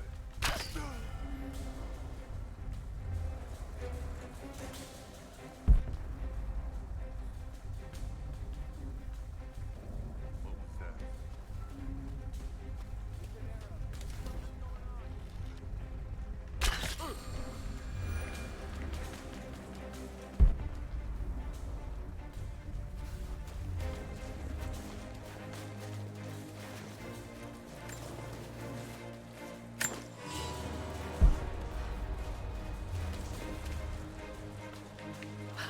Back me up!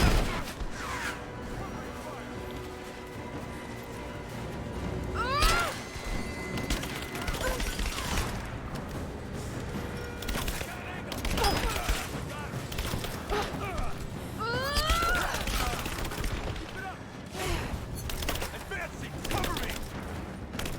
Covering fire! She's hurt!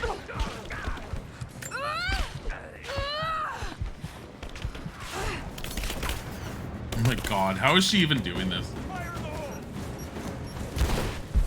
that what you're trying to do?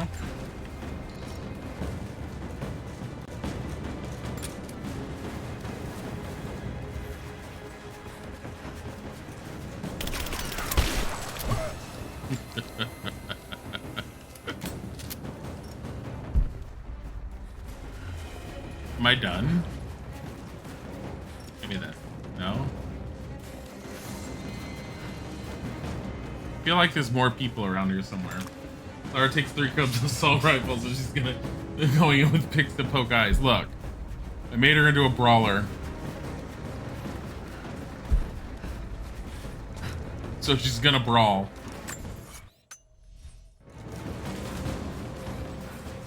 I feel like there was a thing here.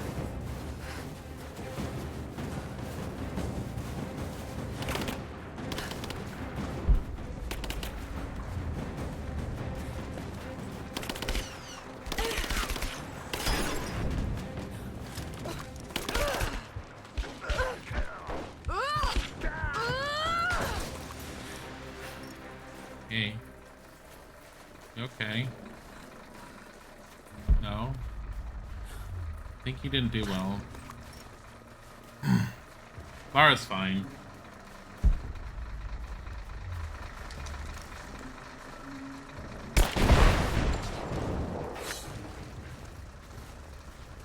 Destroy Trinity's fuel tanks. 1 out of 4 destroyed. Woo. I wonder if we could get in through this broken wall.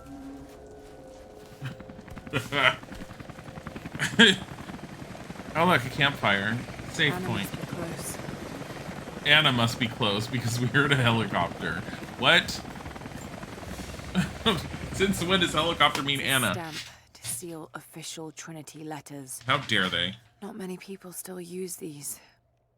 Disgusting.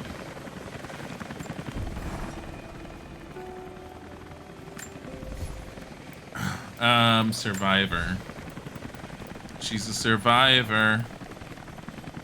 Press Y mid-jump to jam climbable broadheads into soft wood surf. Okay. So no, she doesn't need to shoot anymore. Just fucking hell. She doesn't need to shoot anymore.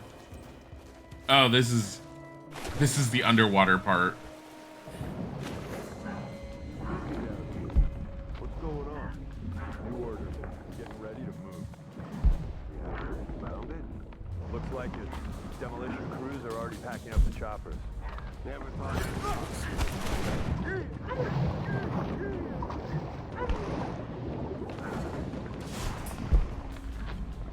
It's fine.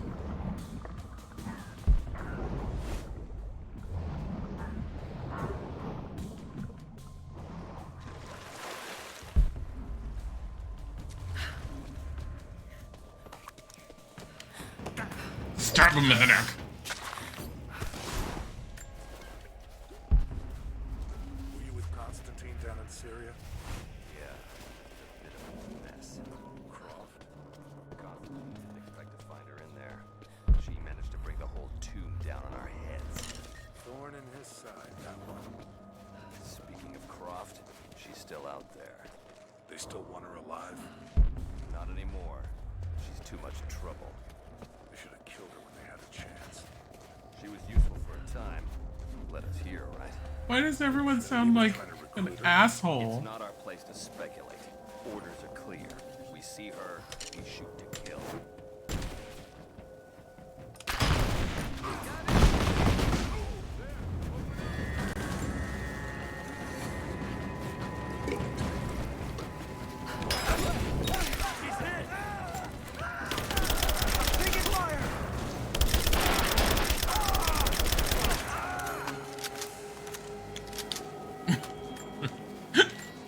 Lars, like, we need an army. No, we don't. We just need the Croft woman.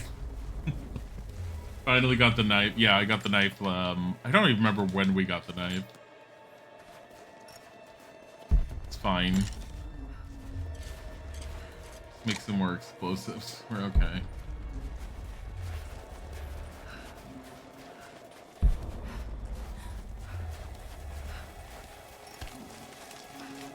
Go and get. Let's go and get this chest over here. What is this thing? There's more water there where we could have like killed more people. Yeah, she gets to stab people in throats now. I like that. New gear, pistol unlocked. Whoa. So, come on, Lara, you just have to jump over this. Oh, she's all like, oh, it's cold. Let's get it in the water. She's cold for a little bit, then she's fine. Oh, look, another skill point.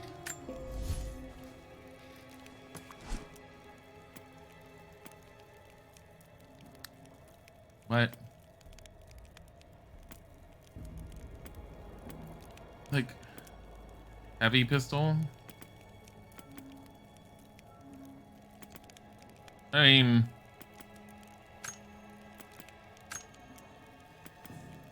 it's the same thing. Recoil stability, ammo capacity, reload speed.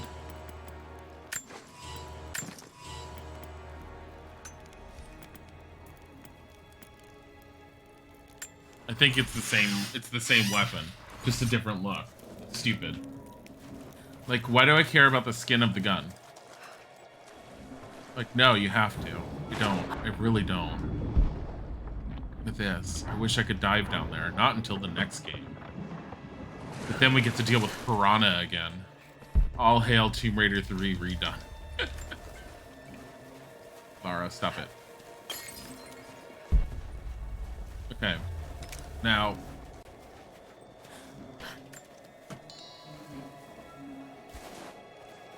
first of all, we need to blow this up.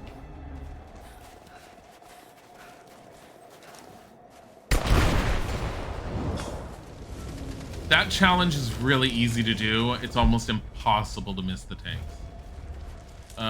Okay, let's keep going.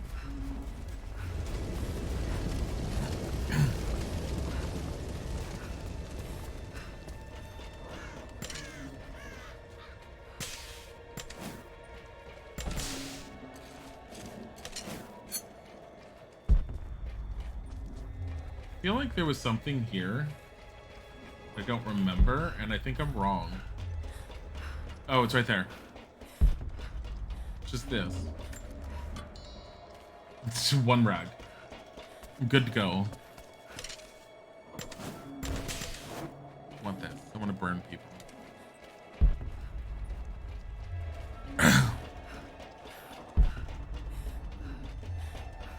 Oh my god, it's another relic. A pendant? Oh, it's relic. No. A modern reliquary. There's a small human bone inside. No, it's right there. St. Peregrine. Wow. I'm so glad I could figure this out without Lara's help. Oh my god, we're not looking for it. Like I said, that gets worse in Shadow of the Tomb Raider, and you will see me rage at that mechanic. Because I hate it in Shadow of the Tomb Raider. Anyone who's played Shadow of the Tomb Raider who's tried to find the hidden things, I've looked up YouTube videos how you're supposed to find them. It's fucking insane, and I don't understand it half the time. I have found a few of them through the YouTube videos. They'll be all like, oh, if you need to find the hidden object, the place, this is where you look. It's just stupid. It's stupidly, obnoxiously hidden. A rifle shell. But there's something unusual about this one. The writing.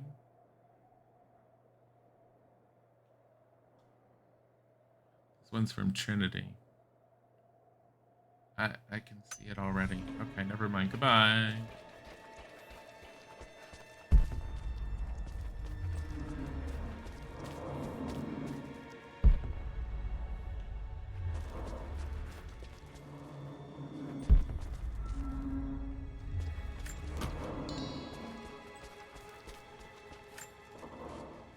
I won't die in this godforsaken valley. My faith is strong. My will is strong. Even if my mind keeps wandering away. In our youth, Constantine and I in our youth, he was a difficult child. Always wondering, always questioning, afraid of what the future might hold. Afraid that he might never find his purpose. The night I cut those marks into his hands, the night I whispered into his ear, I made him. I saved him. He believed it to be the work of God, just as I'd hoped. Now I need him to save me. And if in the end he can't, then I'll save myself. He was a difficult child. He might still be a bit difficult. Yeah, maybe. just a little bit.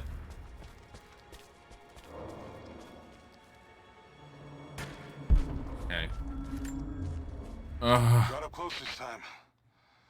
Figured when I find you, maybe I'll have learned something that'll help. How did you leave this here? Here's what I know. There's an operation here. Something big. Hundreds of nasty-looking soldiers. No insignia, no nothing. All holed up in this old Russian facility. Looks like it was once one of those awful gulag prisons. I came down here thinking you needed me, Lara, but Christ, how backwards is that? Before too long, I might be the one who needs rescuing. I hope to God you're still alive and can hear this. I'll stay out of sight as long as I can, but it's getting pretty damn cold out here. I'm gonna have to find some kind of shelter soon.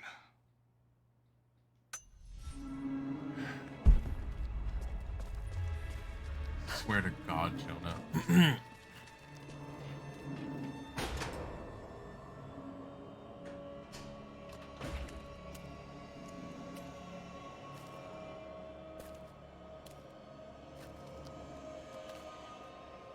This is becoming tiresome. Just give in to God's will. If you're gonna start preaching, Jonah! Down there, let's blow this place up. Lara, you need to blow this place up if you're gonna do anything. You do that best. And if you're not gonna do it, you better get a helicopter to shoot at you to do it or something. She's all like, Jonah, I must save you.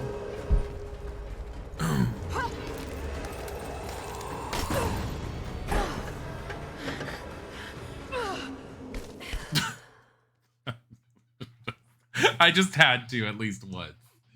Because Lara forgot her magic wand at home. She's not Harry Potter. What's up here? Nothing. That's a ladder. Go get it. Go. That's a ladder. Fall down, go boom. That was entertaining because we got a little smack for that one. Okay, let's go. I'm surprised she's not blowing the place up while she's going.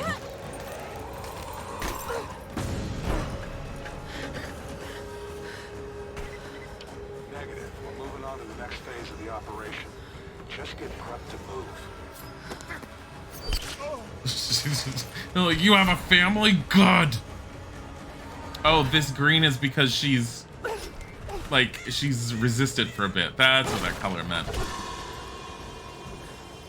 It's fine. She's fine. Everything's fine. Oh, now she's breaking things. Okay, this is more appropriate to her. Yeah, this is more like Lara. She's like, I gotta get down quickly. How do we do this? Breaking stuff.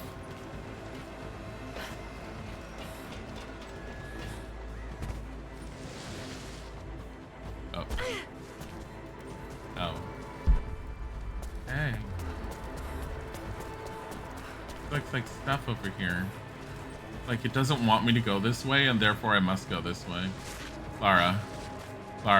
She's... Stop, Lara. Rats! Damn it. Did we get any of these? Yes, we did. Did we kill any of these rats? No.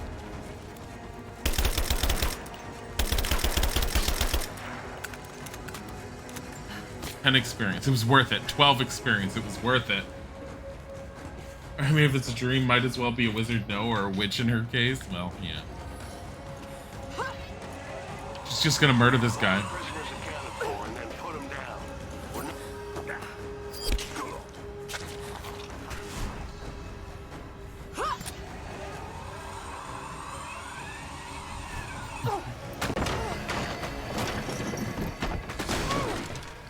That's a nice silent entrance you made. No one will know you're here.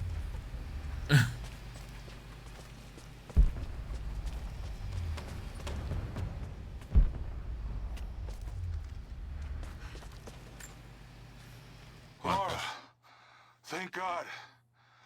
I think I found your tracks. And he left his recording I here. knew you were alive. It would take more than 1,000 tons of ice and snow to take out my little bird. There's something strange going on in the woods, and it's not Trinity. There's someone else watching me, from the trees. I had some food in my pack, old energy bars mostly, but I'm running low. I slept inside a dead log last night, and when I woke up this morning, there was a present waiting for me. Dried meat, some berries, all wrapped up in deerskin. I thought I was dreaming at first, but there's someone looking out for me here. Hope they're looking out for you too. He slept in a dead log. He's probably dying. And the people from the hidden village are just all like, let's give him some beef jerky. It's fine. Just leave him alone. Leave him alone. Beef jerky. Here you go, sir. Bye. Later on, they decide to get involved. Oh, and by the way, not tell Lara.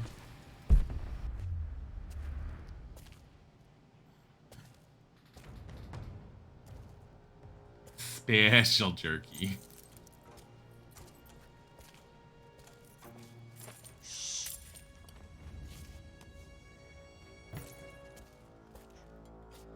Your loyalty to her is strong. I admire you. I do. But even my patience has limits. Tell me what you know. Now!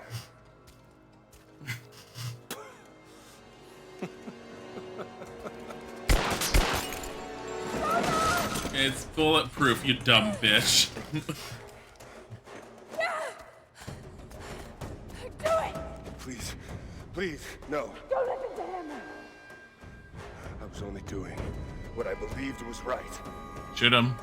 He's beating you up. You dumbass. You deserve that.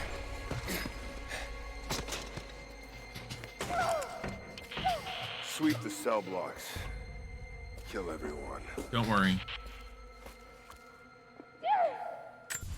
Oops. No, don't skip it.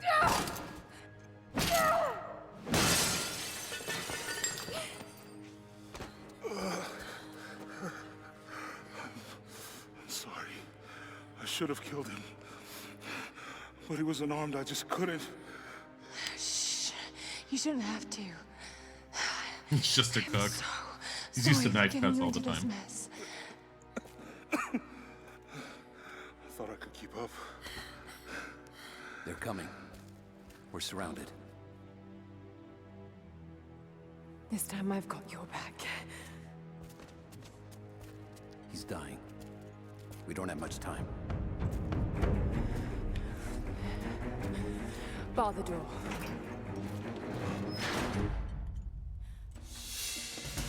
It doesn't matter if he dies. It's only Black Jonah. We still have Pacific Islander Jonah somewhere. I've got to use the bathroom. I'll be right back.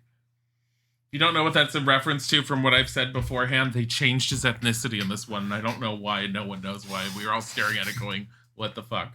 Be right back.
All right, back now, and we can get back to this.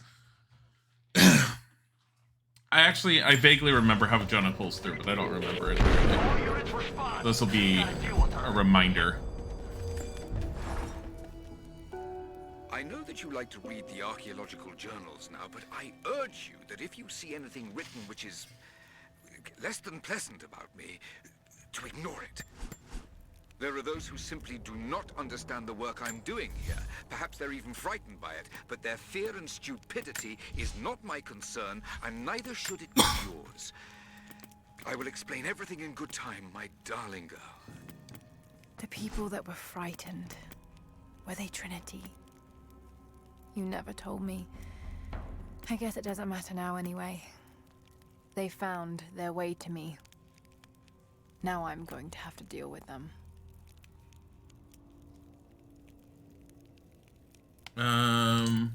What is this? Demolitions. Give all crafted handheld items an increased detonation radius. Okay.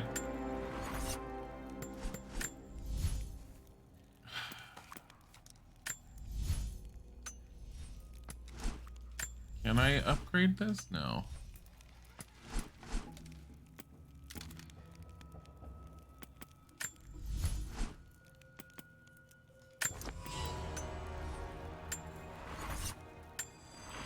Not seeing the target yet. Waiting for orders.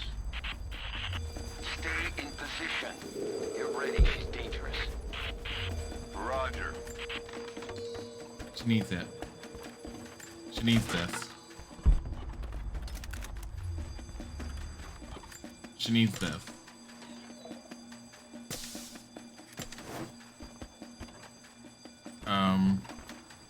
Let's just go through.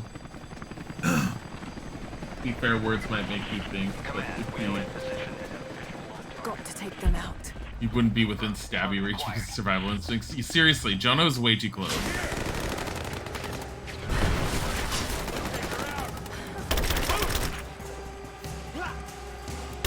Oh, want to do hand to hand, huh?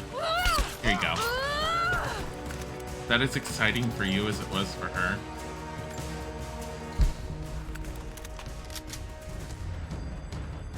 Oh, shit.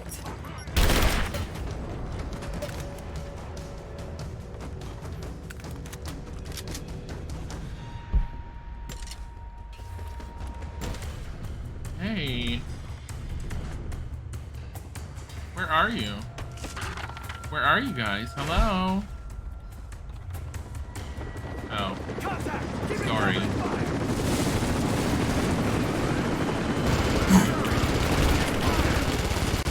Oh no, the world is falling apart. Ow.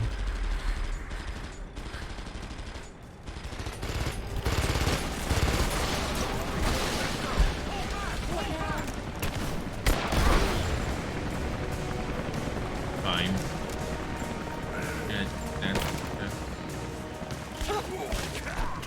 I just love doing this with this. We have visual on the target. I repeat, we No. have visual on the target. It's fine. Team 4, join Need with this. leader. We'll take care of this one.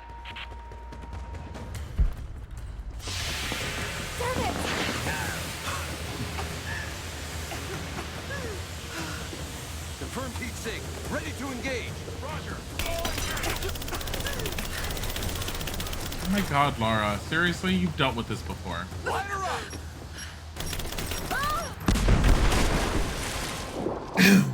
Maybe we were Jonah all along. What the hell's going on? Wonder if she's dead. Oh, it's this part. This is the part that annoyed me. Surrounded. Got to do this carefully. They're here, right there.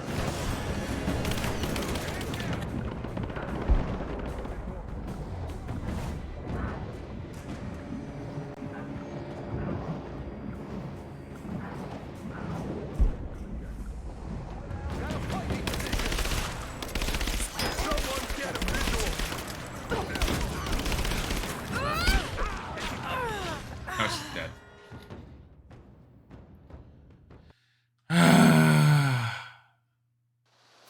Yeah, this one I hate.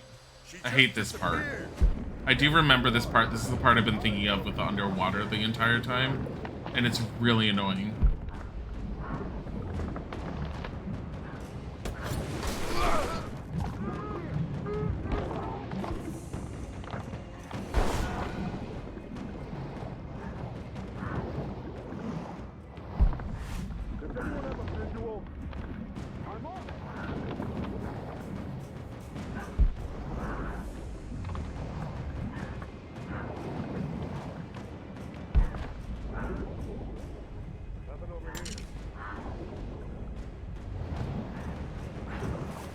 Surrounded. Got to do this carefully.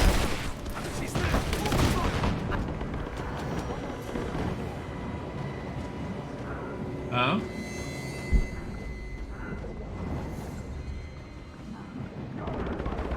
Oh, jeez. This is such a pain in the ass part. I hate this part. It's no breathing mechanic. She has a rebreather. Oh. That's why I was like... No, it's because I'm using survival instincts.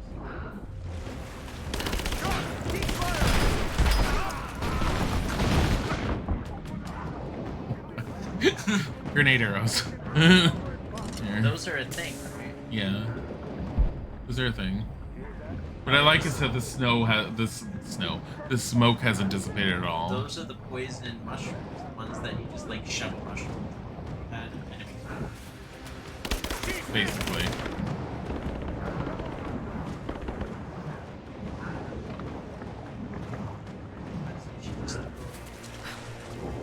Here we are.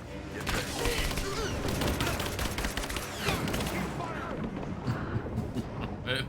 She doesn't have grenades in this one. Because Lara doesn't know how to use grenades like Lara in Underworld, unfortunately. She knew how to use them in the last game. No, she didn't. Yes, she did. She made them. Oh yeah, she makes them in this one too. Okay. She like grabs a Coke bottle and shakes it a bit, and then she can throw it. Hey guys. That was the last of them. Oh, that was the last of them. Get back to Jonah. Okay, that wasn't as bad as I thought in the end. Gimme. Oh. You know what the best part is? Oh God, no. Look at him. Jonah. You bear? Jonah. What's his ethnicity? I'm here. No, what's his Laura. ethnicity? Jonah. Listen I to me. don't know. Try not to move. I don't know. He's supposed to be If I don't make Pacific it out of Islander, here- but Don't talk like whoever that. designed him in this one Just forgot. listen. That was black. You can't blame yourself anymore. No, We I all don't know. make our own. Sci-fi was true. She would have me say something, but I can't say it. Jonah? It's only Black Jonah. It's fine. We still have South Pacific Islander Jonah. His end is near. Take off his shirt. He can't die. We can help him. Oh, We must get him to the observatory, to Jacob.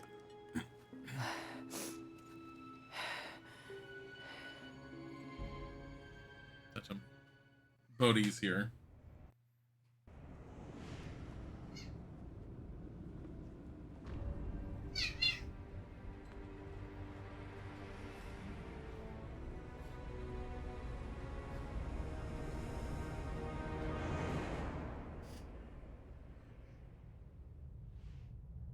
Squeak meow.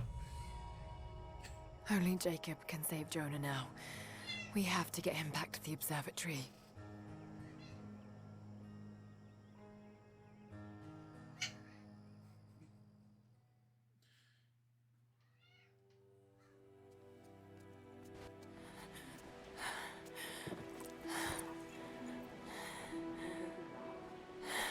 Jacob, he's dying. Let me attend to him.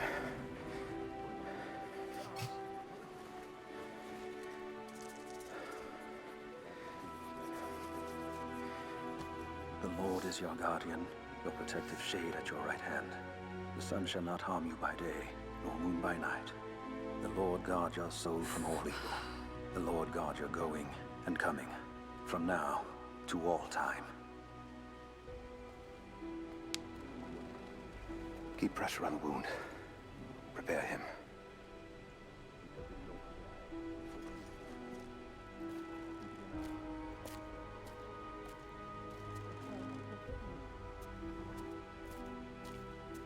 Jacob, you were shot. You are him, aren't you? The Deathless Prophet.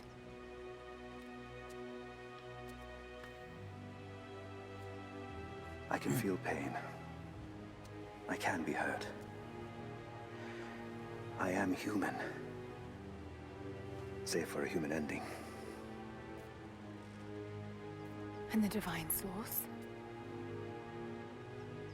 Something I found long ago. It is real and deeply powerful. But it is not divine. So you've lied to them for generations. I'm not proud of it. But I did it to protect them. I once used the Source to grant my armies their long lives. But it was a terrible mistake. The ones I saw in the archive. When enemies attacked Katesh, the Deathless Ones brought the ice from the mountain down upon the city. Thousands were killed. But they committed an atrocity to keep the power. And so will Trinity. But on a much larger scale. That's not you. The man I've come to know would never harm his people.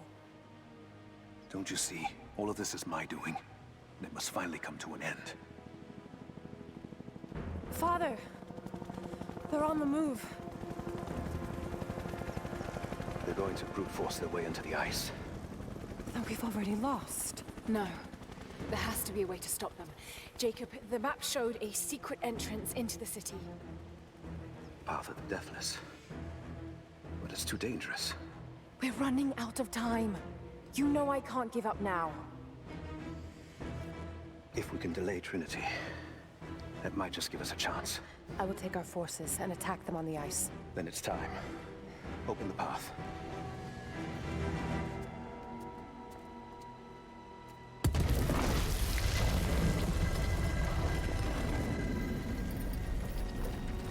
When you're ready, the entrance lies beneath the observatory. I will do what I can for your friend.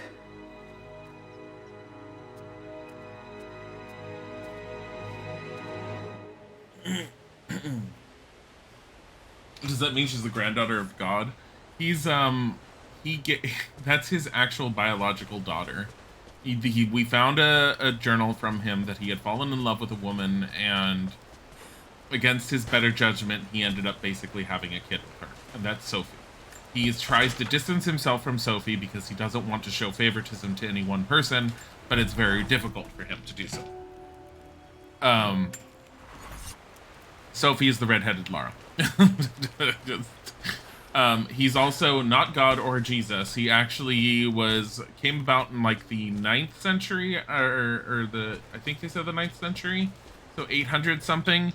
And he specifically said that he found the divine source a long time ago. It is incredibly powerful. He said deeply powerful, which Kit Kat was all like, deeply powerful. Look at this ancient statue. It's impervious to bullets. It's deeply powerful. Yeah, 9th century. And whatever it was, it's made him immortal. He's still a human being, but he cannot die. But apparently he has the power to save people as well. So he's basically Jeebus. Without being Jeebus. Save us, Jeebus! I see that. We're getting that. Yo, stop it.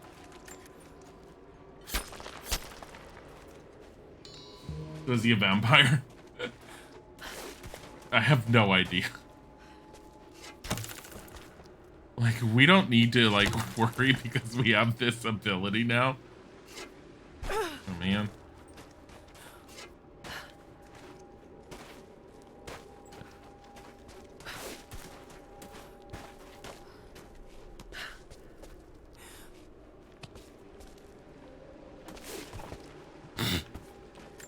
Get this. Get this.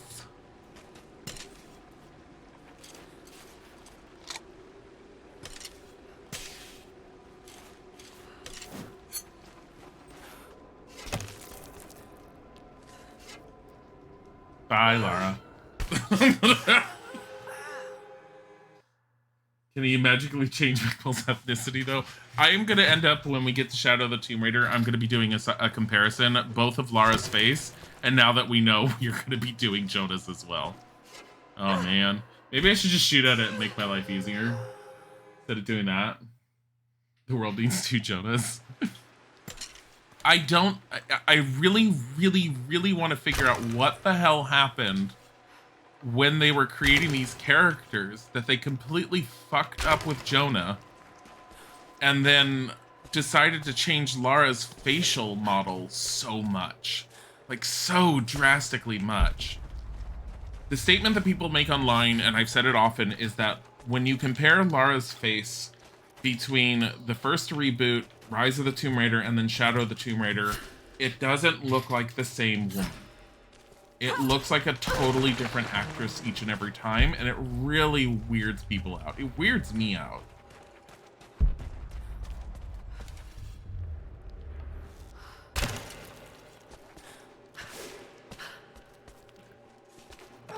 Here, come on. Maybe it's the head trauma make you forget how people look. I mean, our theory that she's in a hospital works better than most of the shit they've been coming up with.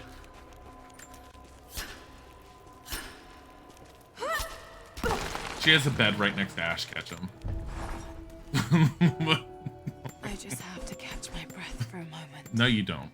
This place, Kitesh, Jacob, the Deathless Ones. I've been running so fast for so long, I haven't stopped to acknowledge the simple fact that all of this is real. A part of me can't believe it. But I know Jacob was telling the truth.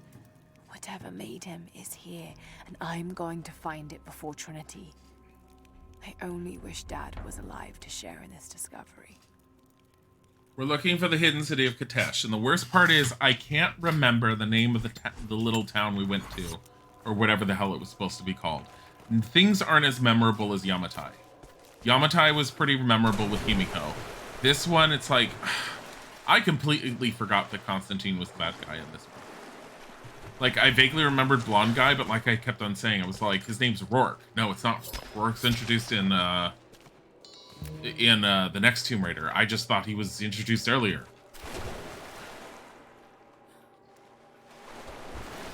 Can we make a count of how many times she says, I wish Dad was here? Daddy issues. Tomb Raider, the daddy issue game. Did you just drop your flare on the floor, or your glow stick on the floor? She's all like, it's like, no, I don't need this anymore. Amazing. It's a hole in the ground with lots of pointy sticks everywhere. Oh, those are spears. Lots of pointy sticks with metal bits. I'm heading in. What will I find down here? My people haven't been down there since we sealed it off, centuries ago. But it should be safe, at least until you make it past the orrery. Was it part of the observatory? It was built by my astronomers before the Deathless buried the old city. You'll need to use it to open the entrance to Katesh. Can't explore any of this. All of this is just set dressing for the path that you are required to take. Ugh, hate that. I very much prefer more interactive environments. I mean, they're relatively good for the most part with interactive environments, but this is pretty and it's interesting. I wish they had done something with it. But, whatever.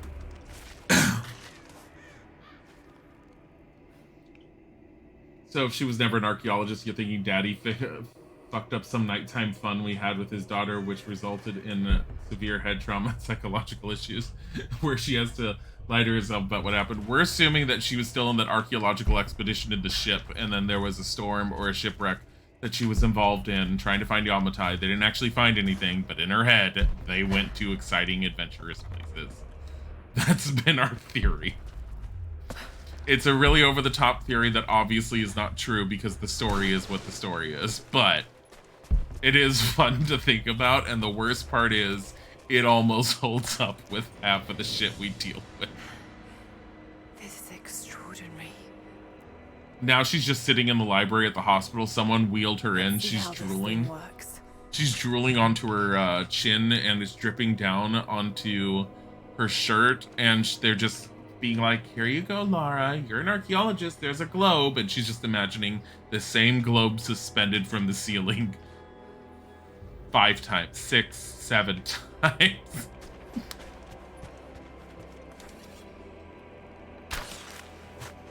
We're like, how are you feeling today, Lara? Here's a globe, and she's all like, I'm on an adventure. She says as she's holding the globe. She's all like, this is the orrery. And they're all like, yes, Lara, exactly that. And Jonah's like crying off in the corner going, I came to see how she was today and she's not any better. Just fucking hell. I have problems. Here, I think you can land here. There you go. Got to get that into the right position. Gotta get what into the right position? That? Well, it looks like you need to pull that.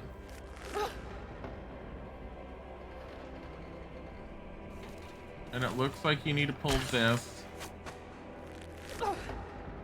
And I feel like the entire world is gonna fix itself. How the hell?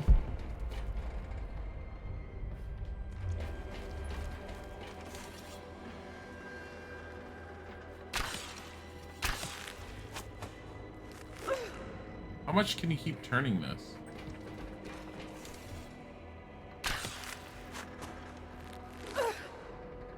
Oh, hold on.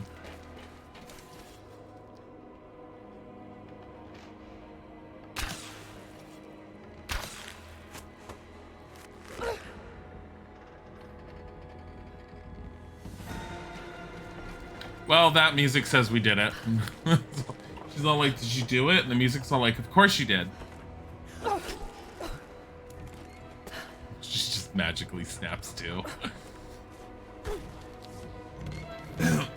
Maybe someone did show Lara Skyrim. Oh my god, yeah. Dwarmer ruins.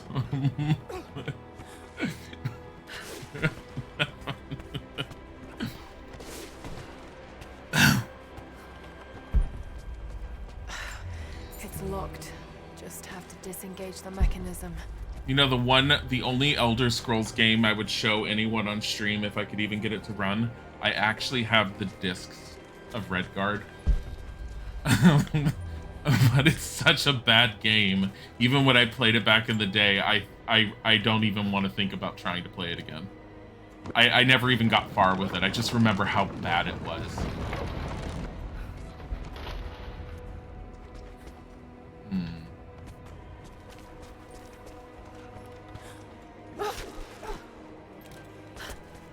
So wait, her shout is, I feel stronger now. She used to. I feel stronger now. It comes from, There's another lock on the other side. You know where it comes from. Angel of Darkness.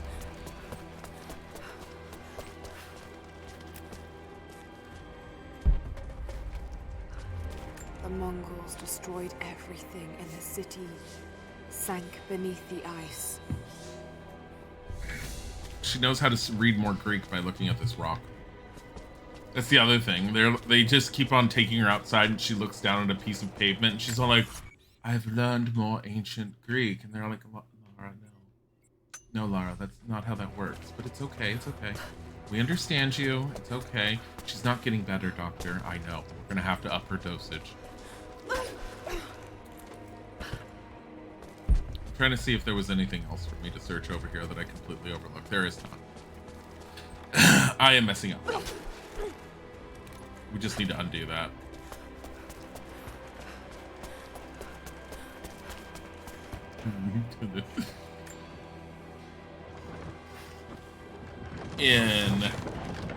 Why are we in Ogra's house?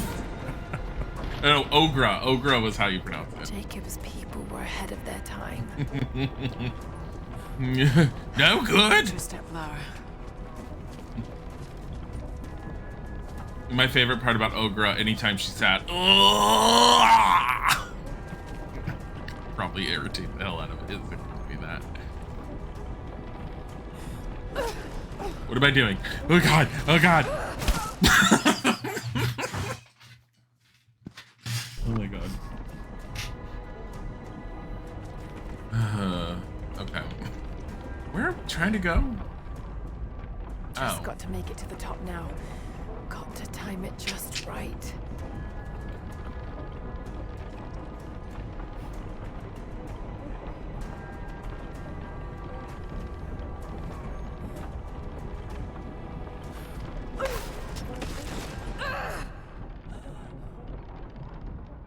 What? You like it when she gave the Skeksis shit? Yeah. Just got to make it to the top now. Got to time it just right. The TV series better explains why the hell she was able to do that, though. And I think the TV series kind of follows along with the original concepts of the story and everything. It was really good with what I was watching of it, and then I got sidetracked and stopped watching it. I've got to go back and rewatch it. But I was liking what I had of it. Okay, that's not what I mean. She took a piece of it with her. The TV series is good media. I think you'd like it. If you like the show, you'll like it. Just got to make it to the top now. Got to time it just right. Okay, I think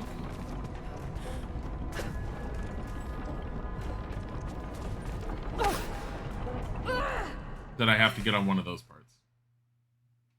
This is pretty incredible looking, yeah, and I keep on killing her, so I'm not doing it right.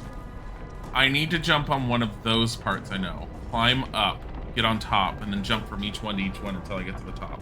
And I'm being incredibly stupid.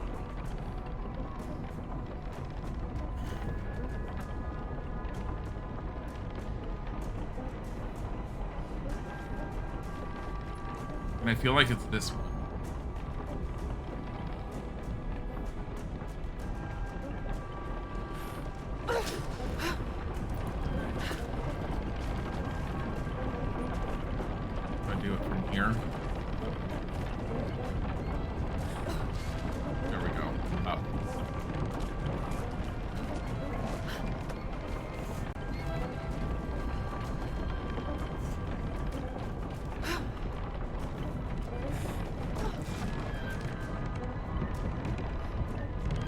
Patience, Lara.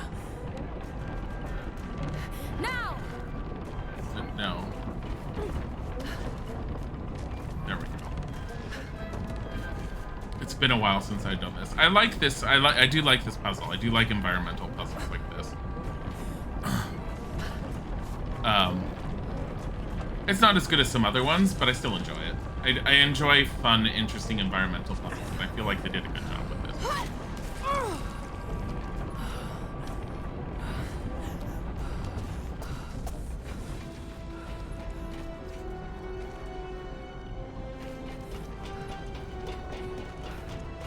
Yo. Wait. Was I in a challenge tomb? I didn't mean... I thought we were going on with the story. I didn't know we went into a challenge tomb. Did I do a challenge? I thought this was part of the story. Straight up challenge tomb instead of the story. Okay. A codex. This one speaks of the advanced archery skills developed in Byzantium. Classically trained. Oh, okay. Well, you're not. Increase the number of arrows that could be rapidly shot without redrawing from the quiver to 3. Well, that's nice.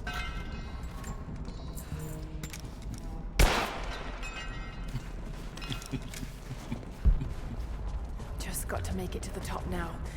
Got to time it just right.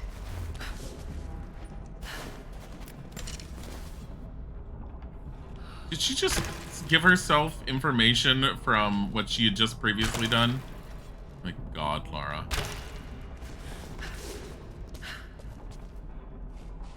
I like how it glows to show where you're gonna go next.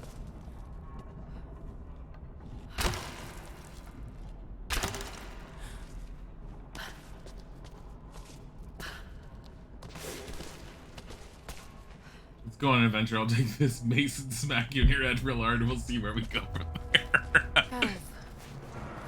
The old city is close. Let's go on an adventure together. Lara, we're on the mountain above the glacier.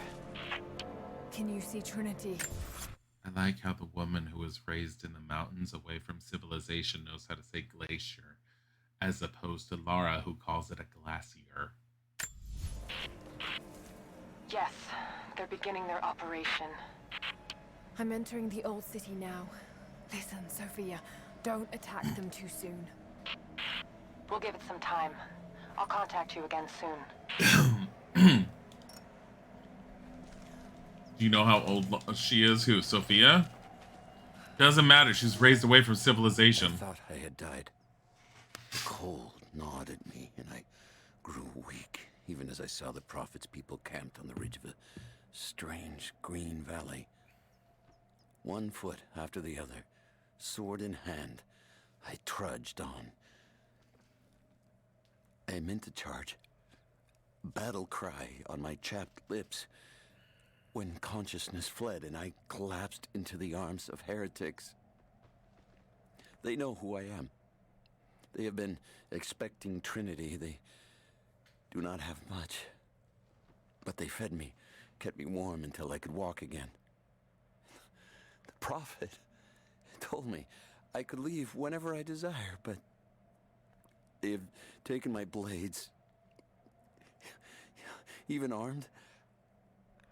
I do not know that I could kill this man. I have failed the order. I have failed myself, but I live. Her age is unknown. She was born in the late 80s, early 90s. So she's in her 20s, essentially.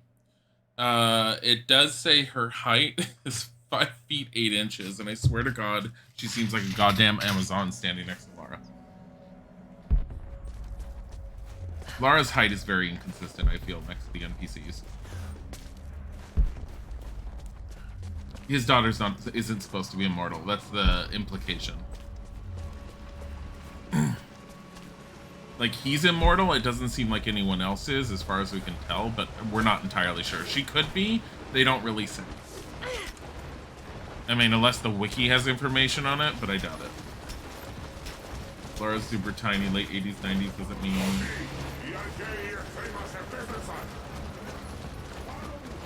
No, late 1980s, late 1990s. It is 20th century.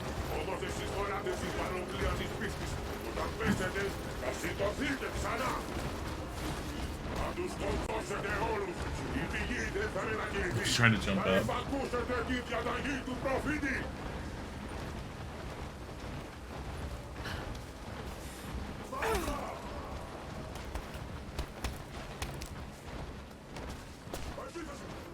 What language is that? I don't know. The army could have come from... He fled Byzantium, it said.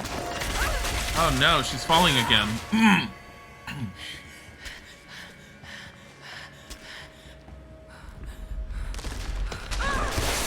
This is one of those sequences where you just push the joystick in a direction and she moves on her own. You don't have to do anything. And you don't have to press in. There's only one way to press. I don't know what language it's supposed to be. I have no idea. Do we have subtitles on? We have subtitles on, don't we? Yeah. It doesn't say anything, so... I don't know. Definitely didn't sound Latin. No, it did not sound Latin.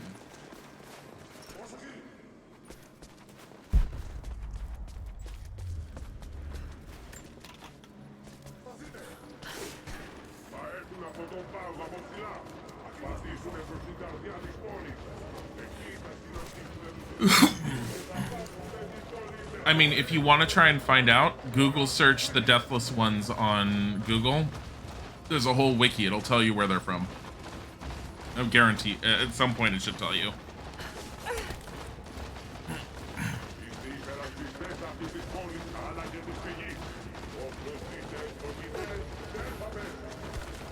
It's a beautiful mouth you have, sir.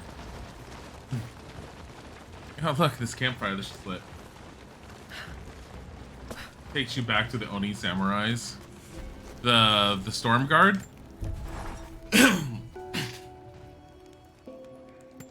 Well, I mean, essentially it's the same concept.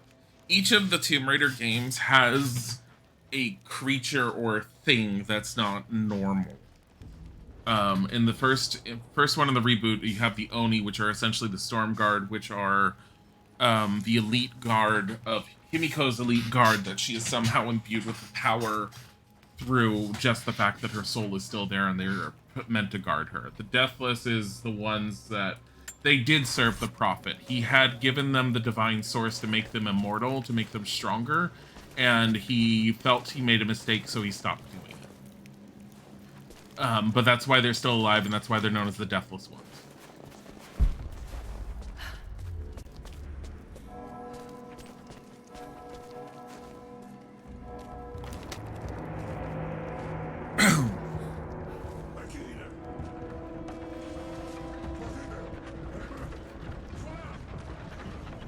Supposedly Greek.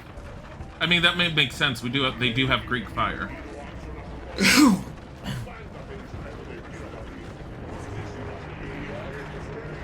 many of them.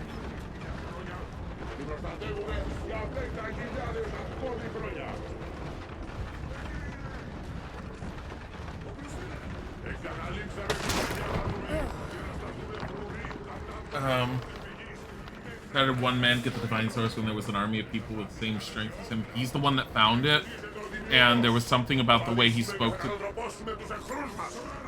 There was something about the way that he spoke with people, it kept on saying, where people were enamored with him, and they would follow him, and they viewed him as sort of their religious leader, and as someone that spoke the word of God, essentially. So they were following him out of devotion. It makes sense why, even though there's an army that would be quote-unquote able to overpower him, they wouldn't, because they're serving him and the divine source out of devotion. Whoever should follow in my footsteps. My wounds are worse than I believed. They will not heal. Tonight I will make one last attempt to escape this frozen tomb, but I doubt I have the strength. The divine source is here, at the peak of the tallest tower. but it is beyond my reach. With the source at his disposal, the Prophet's deathless ones are unstoppable. An army of wraiths and devils that can never die. A mockery of all God's creation. They are no longer human, and they will break any army that stands in their way. With every death and rebirth, they learn. They adapt. Should Trinity someday find a way to seize it for ourselves, I fear that we will do no better. Perhaps it would be best if it were to remain lost forever. So the image of the object that she found is essentially in line with the fact that he would have been a Mongolian warrior or from Mongol. Because all the previous objects we found that were written like that in that particular packaging were from a Mongolian warrior or someone from a Mongolian army. I don't know how accurate that would be to that, but that would be my takeaway from that particular finding.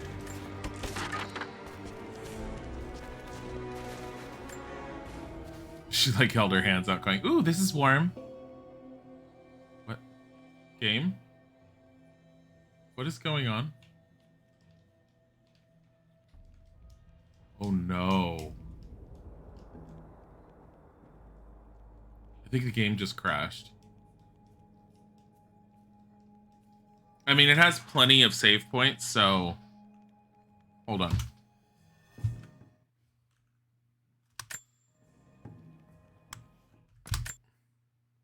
Hold on. Oh yeah, no, it crashed because when I told it to close out, usually it exits to the title screen. It didn't exit to the title screen just now. So hold on, we're going back in. Comes back up quickly. That's honestly, I think I've seen it do it one other time like that. In general, I mean, we've seen it doesn't really crash all that often, so it's a pretty stable game for the most part, and that makes me happy enough. It's nice that there are multiple save points. Yeah. I think the last save point would have been me picking up the last note piece. That's probably gone. So even when we're done with the main story, we do have two other things we need to do. One of them is we need to do Baba Yaga. And the other one is we're going to be going through the Croft Manor. Croft Manor is its own little series of... it's its own little level in and of itself, and it's a really cute level for the most part. So we'll end up enjoying that. Hi, Dark and Link. How are you? Oh, this is a good point. So she even got a +1 skill point that we didn't have before. I was trying to use this before, the survival skill, and it wasn't even letting me do that. So it was having issues from that. Oh my god. Oh my god. Like, I have too much stuff. I don't need anymore.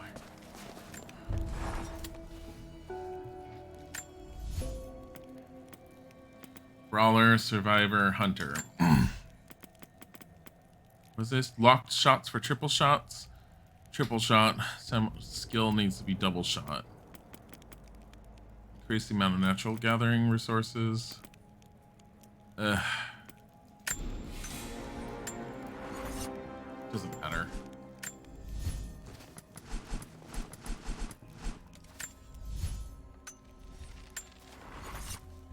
I would have had these weapons upgraded if I was playing it on my own instead of streaming it, because I would have spent a shit ton of time grabbing all the extra stuff and even going around hunting. I've been trying to minimize that as much as possible, so we're constantly making a forward movement.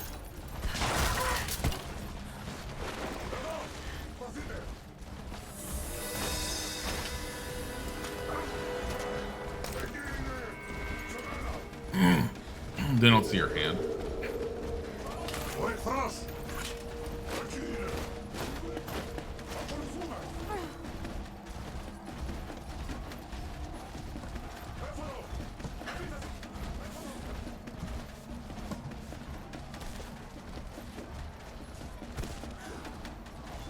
Oh my god, Lara, come on. Oh god.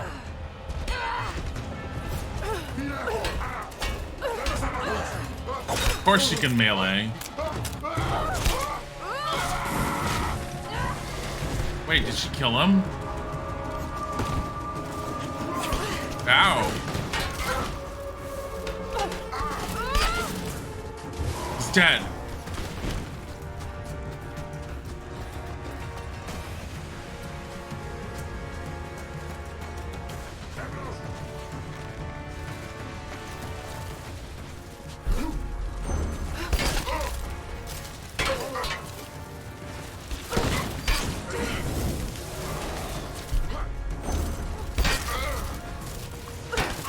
You don't deserve to live!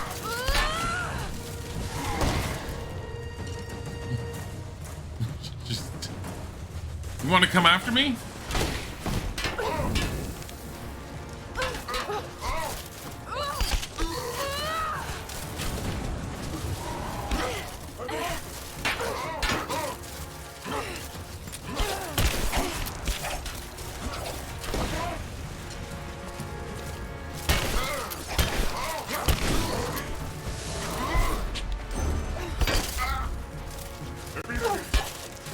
I'm sorry, you're doing what?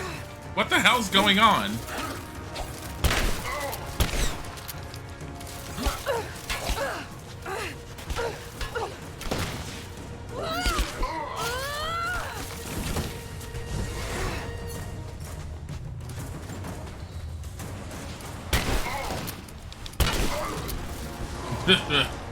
That's not the definition of immortal. I know, seriously. Look. There's so much not immortal going on here.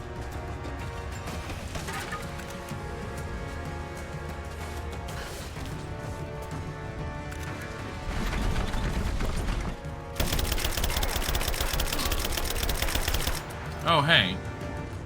Hi.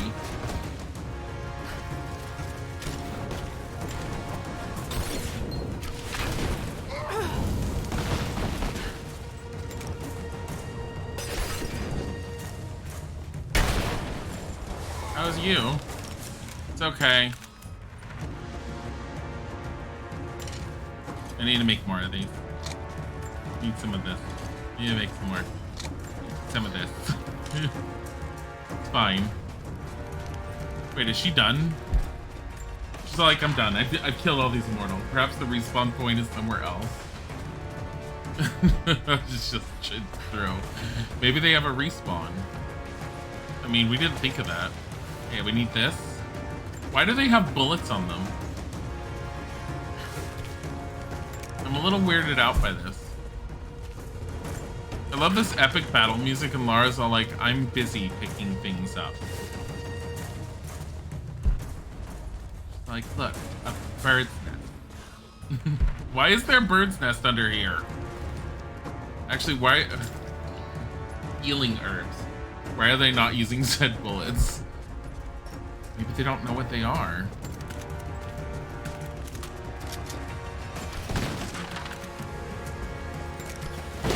Ow.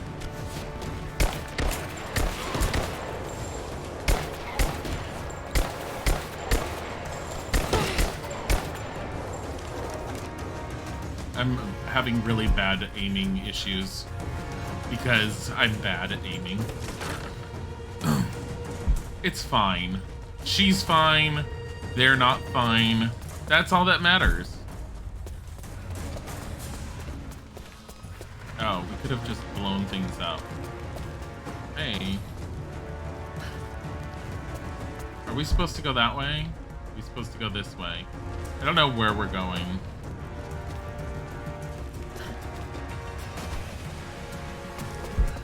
This one out!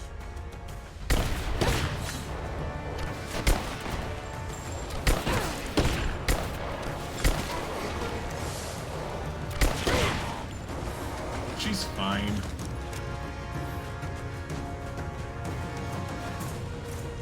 I feel like she's just pretends to be hurt. She's already full up on healing items. I am immortal, so the next 1,000 years I'll just use bows and arrows. I won't try to learn any skill or any knowledge. I won't make any innovations whatsoever. I won't bother learning English. I mean, the implication I get for them is that they stuck themselves down here. But yeah, I mean, you're immortal. What the fuck are you doing? We're marching. We're marching over and over and over. Okay, that's not what I did.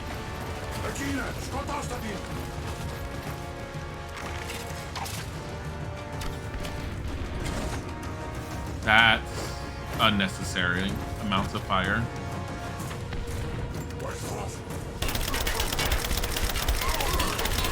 Hi, how are you? Come here. No, come here. No, come here.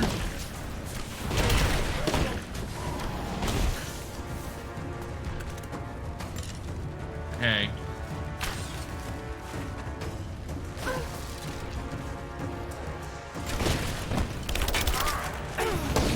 Oh my god. Hold on. Gotta take these guys out.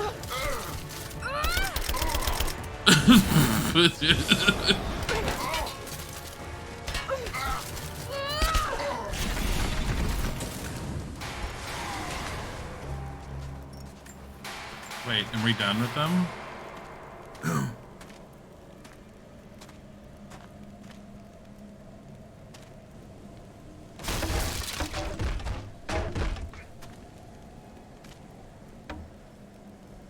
You're immortal. You decide you're going to guard the divine source. You decide to stick yourself in underground city that's crumbling for forever. I mean, you might be immortal, but do you not know what comfort is? I mean, there's a certain level of comfort you could expect to have. Like, I mean, I would make demands. I don't know why you're not making demands. Why aren't you making demands? I broke that open for what purpose? So I could do that. What is it? For. Hold on. What is this open for?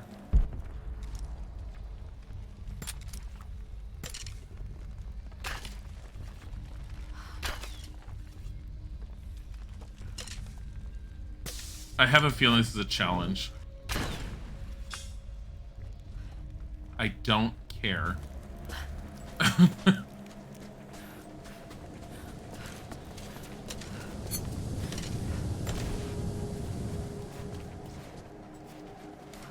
Hey guys. Trinity has twice before sent great men seeking the Prophet's path. Sitting on ice. Twice before, they have vanished. He carried the divine source out of the Empire, but it was not his to take. That blasphemy taints everything while his descendants still live. So Trinity must try again. I have done ungodly things, committed terrible sins against the innocent, just to reach this place. To retrieve the divine source. I know God will forgive for what I do. I do for the greater good. Now the end is in sight. I need only survive this final battle, and Trinity's work will be done. Like, seriously, they've been undead for this long. It's like, what are they doing? They're just sitting here, like, permanently just guarding and not doing anything else? It's like, what do they do when they're not guarding? I mean, they've had all this other time. This is, particularly odd. Has elements of Scythian design, but it looks like a... No, not possible. Looks like a what, Lara? Looks like a what? Like your mind is breaking and now you have no idea what you're looking at? Just like, I don't know what I'm seeing anymore. No. General, we observed something strange in the night. We are camped above the city of Gatesh as the city prepares for invasion. They still believe the attack will come from on high. They will not expect your charge from the paths on the far side of the valley. But I must tell you, on the tower at the heart of the city, something unnatural awaits us. We watched hundreds of armored soldiers ascend its heights, and then a light cracked the sky. There was a sound that froze my blood, a roaring like an army of hungry ghosts. Then the men descended again. I do not know what they keep atop that tower. We thought it a treasure, but it appears to be something else entirely. Lots and lots of strip poker, maybe. beautiful relationships with each other. I don't know. Just at what point do they sit there and say it's like, damn, we only had an army of men. What do we do about sexing? Oh, I guess we all gotta go gay now. Just fucking hell.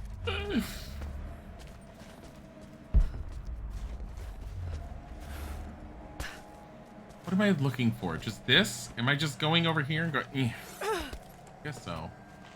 Come on, Laura. Gotta go up.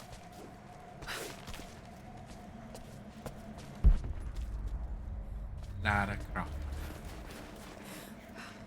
Oh, the horror. Must all have gay sex. Oh, the horror.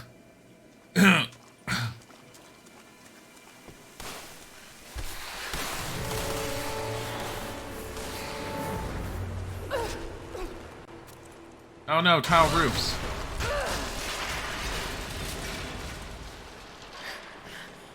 Made an immortal army of only men, pretty much. I mean, if you think of the time period, I think, well, I don't know, did Greece, if they're Greek, did Greeks have women soldiers, do we know? Stupid idea with that. It's whatever the culture was. Lara! They're going to break through the ice any minute. Do you think you can stop them? The best we can do is buy you some time. I'll see you on the other side.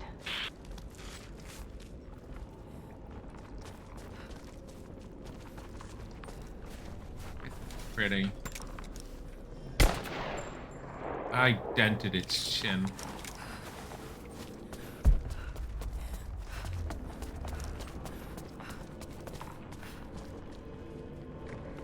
Spartans had both men and women, so did the Vikings, so maybe they did have women. Then I don't know. The divine source has to be there. The funny thing is, why do they... The way into the city center is through that gate. Why do they make them sound scary and ghosty like when they're essentially just immortal men that are ancient soldiers? I have failed. There will be no pardon for my sins. I have drenched my hands in blood in pursuit of the Prophet, and now there is nothing left. As the attack became a siege, the Prophet's people did the unthinkable. They turned their weapons against the glaciers and buried their own city. Mongol and the Prophet's people alike were crushed in the ice. The Khan and his warrior horde are dead. The people of Katesh are broken and scattered. I alone survive in the frozen heart of the city, and my only companions are the deathless army of the Prophet, their eyes aflame with unholy light. Even now, they hunt the ruins for survivors. No, the Prophet is not gay. We've already had confirmation he's not gay. Like, he's the only confirmation we have of him as a sexuality is he has had sex with a woman and has a daughter. That is the only confirmation we have. I don't know what I expected an immortal being to be like, but Jacob seems so human. The things he must have seen over the years, all that experience and knowledge, it's difficult to fathom. And yet, he lied to his own people for generations, all for the sake of this secret. What wonders will be unlocked with the divine source? Will humans finally understand the true nature of the soul? Or will it unlock some extraordinary new scientific discovery? One thing is certain. It's too important to allow Trinity to control. You guys are being ridiculous. No. So the basics of the Prophet, from the sound of it, was he felt that he shouldn't be involved with any one person, and the one time he failed was with Sophia's mother. Because he felt like he had to be available for everyone and to be available for everyone. He basically didn't want to show favoritism. There was a whole thing on it. By thing, I mean there was like 2 journal entries we found. Oh god, I vaguely remember this too. So, giant city you could search, along with a crypt. Along with, you see those towers? Those we have to light. I don't remember if those are a challenge or if that's just something we have to do. Yeah, but you could spend forever searching in here as well, which in the past I did. Got to stay out of sight. No, you don't.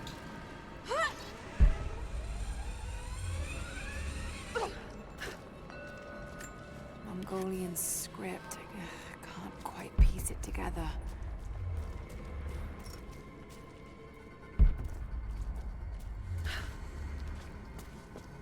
Like, I gotta stay out of sight. You really don't.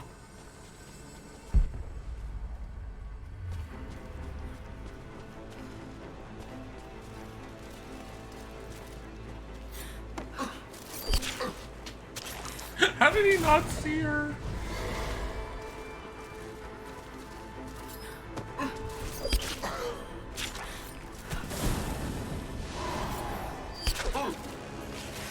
What the fuck?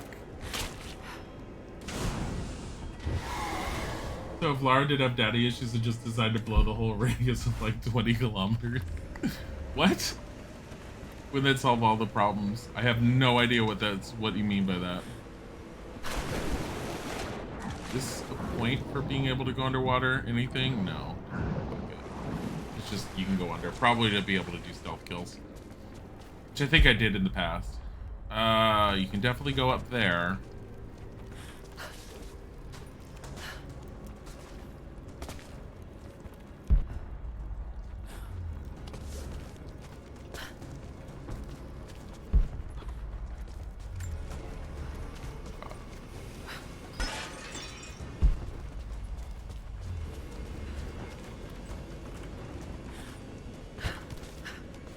I mean, we know she's filthy rich. Are you telling me she can't get her hands on a nuke? What, you talking about the deathless ones? Or are you talking about Lara? At last, I killed one of the deathless soldiers. I tracked him through the day until he was alone. He seemed to sense me before I struck, as if he knew the sound of my bowstring. He was strong, but I am clever and I have faith. My arrows pierced his flesh, but he fought on until I placed a shot between his eyes. Even then, he managed to wound me before I caved in his skull. His body caught fire and fell into ash before my eyes. It has been hours since he died, but his ashes still smolder, hissing and popping in the darkness. I do not believe this is his end. The source has a great and terrible sway over those it touches. I must know what happens next. I don't know. It kind of annoys me that they're supposed to be deathless ones and everything, but they still, like, explode and die, essentially. And this one thing just sits there and says that he can't be dead. It's not possible. They are deathless. It has to be something else. I'm like, okay, I get that, but at what point are we going to actually see something about that? We're not. I don't think.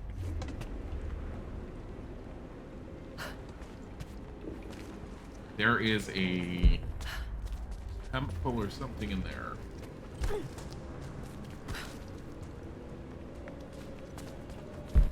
I don't remember how to get in there. Checking.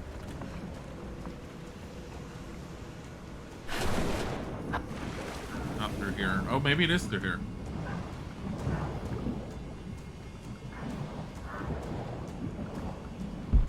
This is a crypt. Okay. We want to be in here.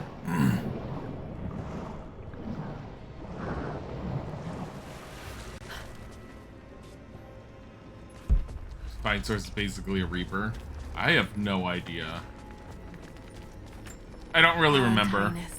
The timekeeper. I think the whole thing with the deathless soldiers is a little inconsistent. They're trying to come up with a supernatural enemy that Lara has to deal with because more supernatural stuff. I get the idea that they're trying to come up with.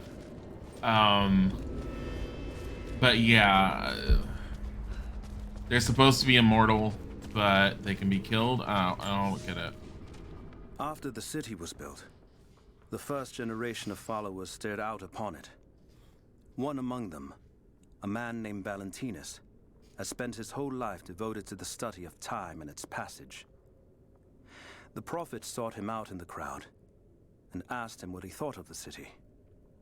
Valentinus said he felt it was a blessed place, that time would move slowly there, and that Katesh would last for generations untold. The prophet smiled, for he knew that he had made a home where his people might be safe. That's nice. And then they all became crazy assholes.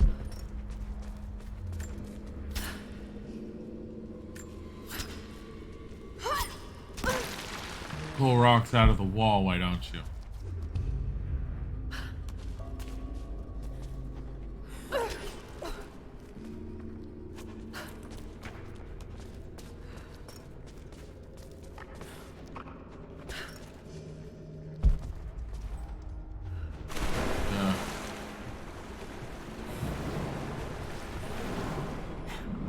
Going underwater is pointless.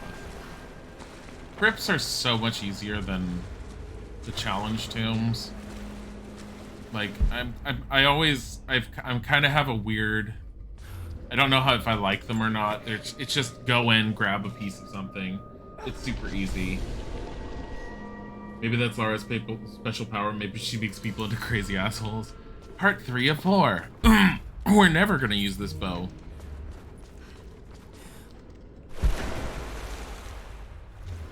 I mean, like, seriously, I don't think we're ever gonna use it.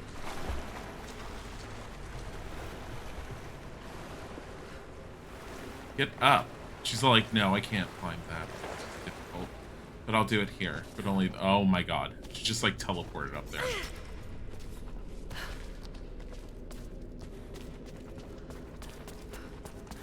Let's go. What was this upstairs part? Nothing.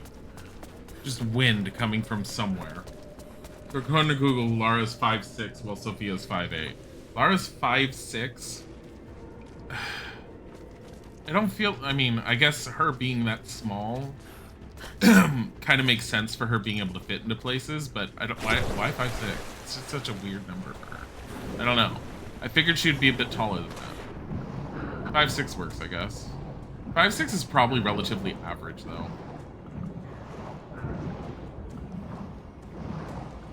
When all is said and done. Okay. I don't see anything else other than that monolith, and I don't care enough about it. So we're going that way. If I remember correctly, though... Let me check on this. That catapult up there.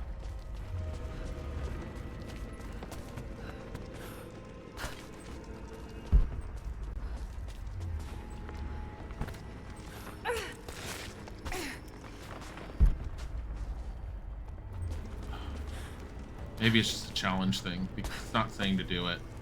That catapult you're supposed to light, and then you can end up, like, launching it at the torches. You see that big thing in the distance, the little triangular pyramid thing that glows right there? That can be set on fire. And I think that's a challenge called, like, light the watchfires or something like that. I vaguely remember it being...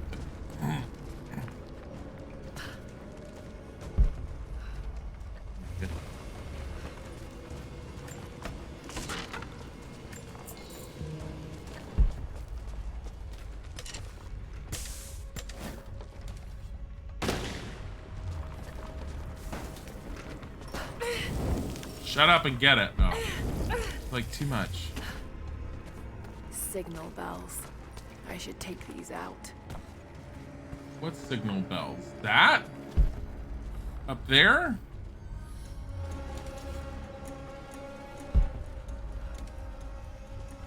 Oh, that.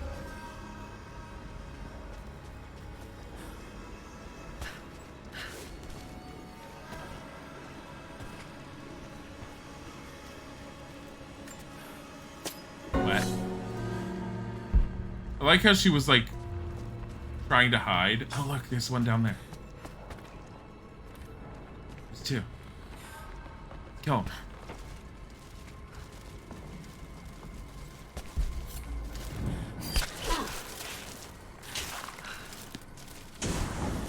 There's this one. Yeah.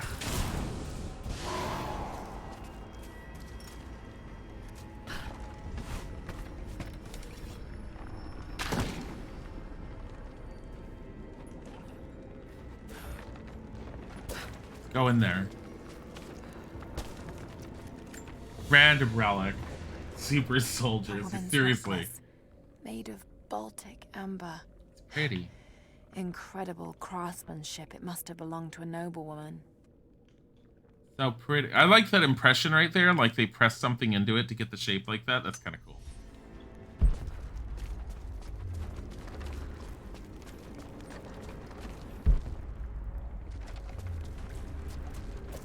It's like they put effort into their design. Let's grab this. Since we're right here. Avid learner. These are spurs from Mongol horsemen. Wow. They're far more decorative and lavish than I'd expect. Lara, but put they're the still well used. Whoever owned them was wealthy, but they rode with the army. Lara, put the forceps down. It's not a stirrup. That's the doctor's.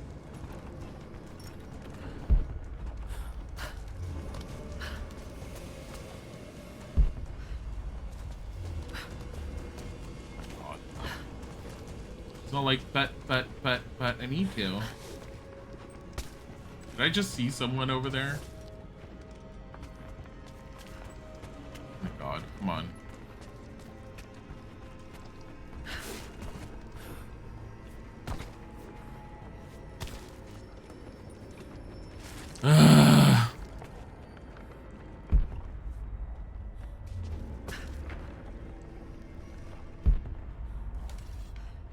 Why is that destructible?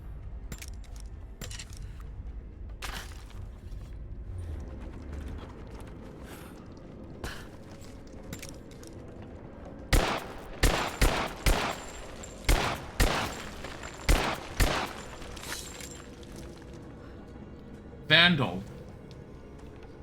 So why is this place in ruins if there's an immortal KR? I just like the fact that she has all these challenges. Look at this. Banner Wars. Oh my god, I remember why I got stuck here for forever. I was running around trying to find everything. Look at that over there. I want it. Hold on. We're gonna go over here. There's something over here. This thing. This thing.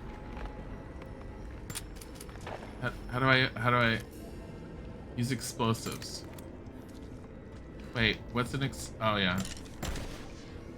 I'm trying to do the same thing. Think anyone heard that?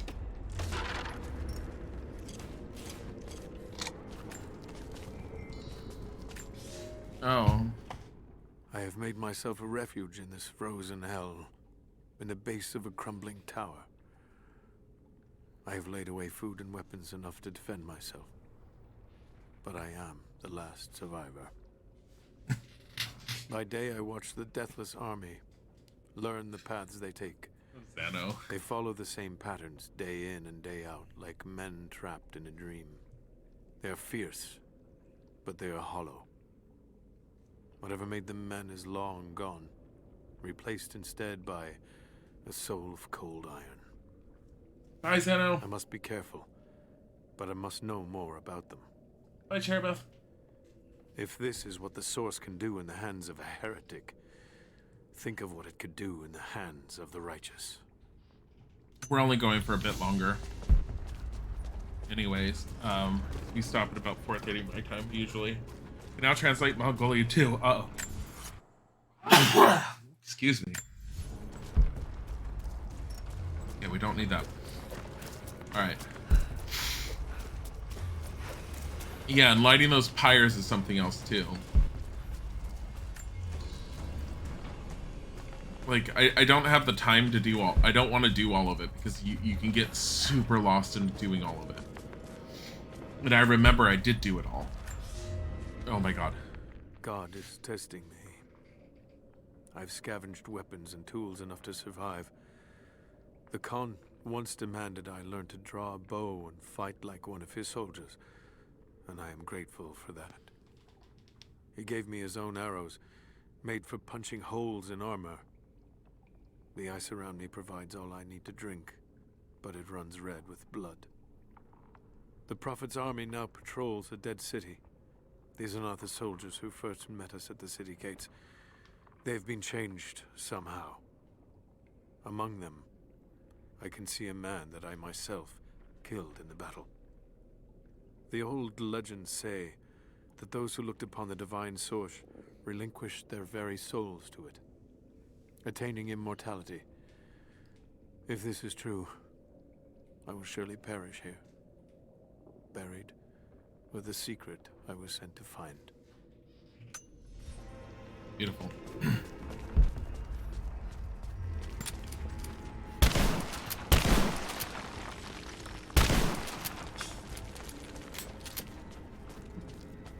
See, there's another one. There's the signal bell.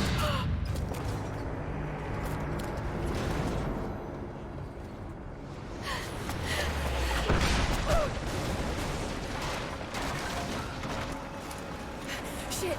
They're firing at me. Maybe I could use them to break through that gate. Goodbye.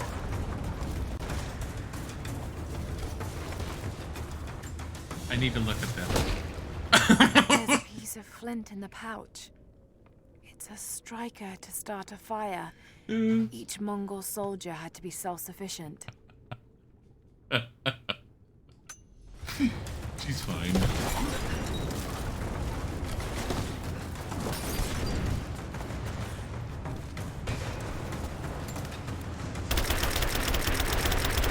Why are we missing so much? Hey, I see that. I don't care.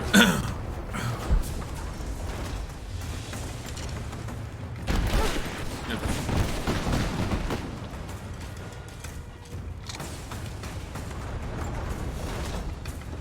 Gotta do this first. An ancient carving of a She's so pagan excited. god. Perhaps a fertility idol. It's thousands of years old. She's so excited.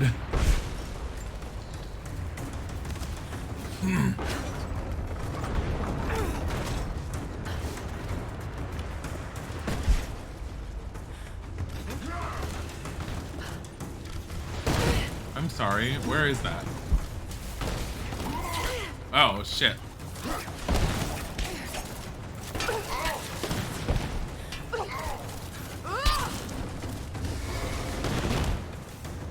Hey, come here. Oh my god, I don't want to deal with you.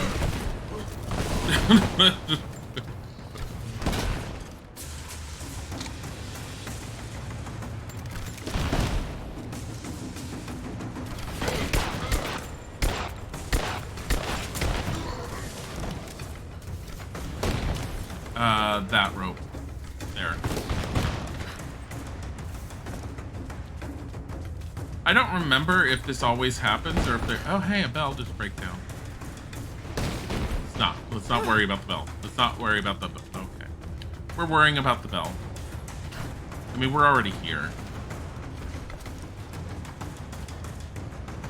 Hey.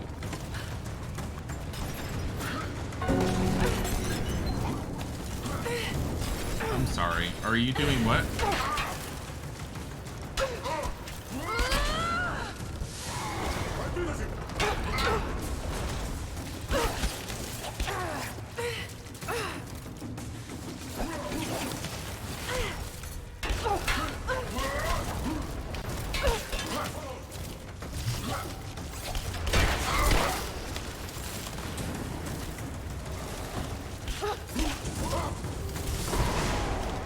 Why are you still alive?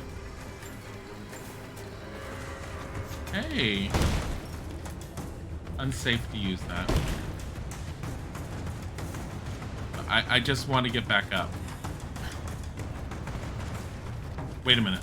Okay, never mind. That was healing herbs, but whatever.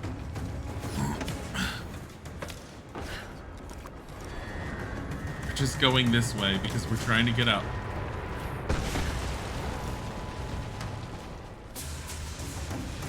No, not there. Like how she got shot midway in the air. This way. Ow.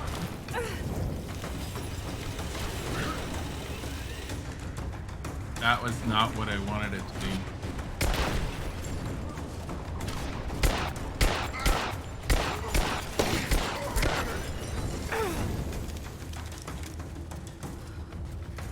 How do I get up there? Oh, look at that. They suddenly have stuff.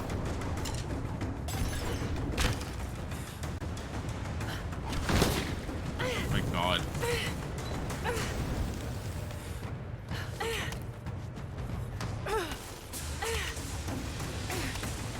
I just don't remember this part. I mean, I vaguely do, but I don't heavily remember it. Hey.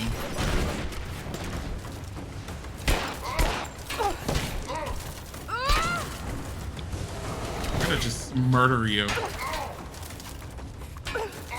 Why do you guys suck? You're immortal warriors. You guys were supposed to have been, like, practicing for fucking forever.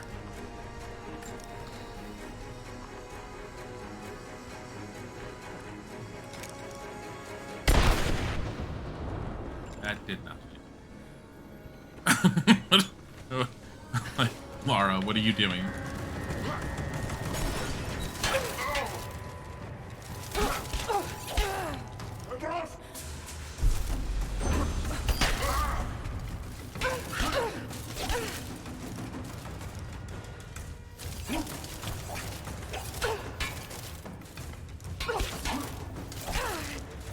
Are you kidding? Not dealing with this. Ugh. Got to break down that gate.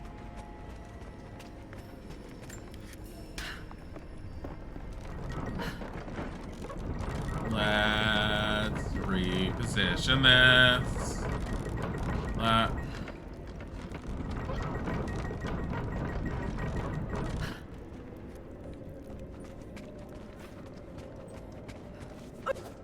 Looks like I can line up a shot on that gate.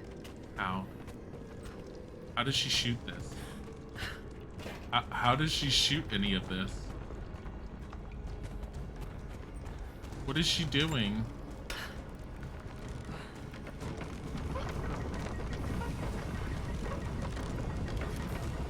That's good enough. Now to fire. Okay, let me do it this way. Hold on. I'm trying to hit that thing.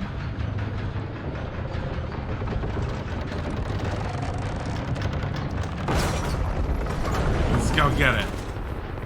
Die. Burn, baby, burn. Where's another one? Oh, there's another one.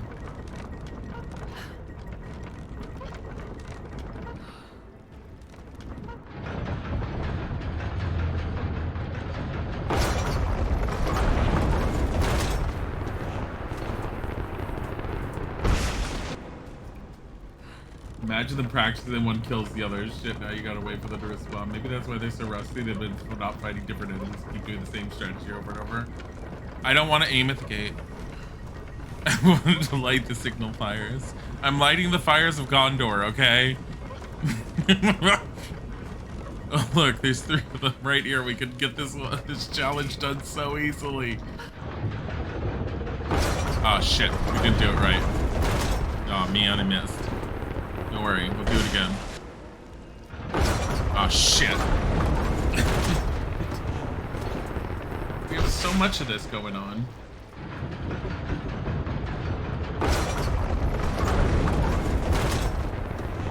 It's going over well. There we go. We're lighting the signal fires. We're helping them. The fires of Gondor must be lit.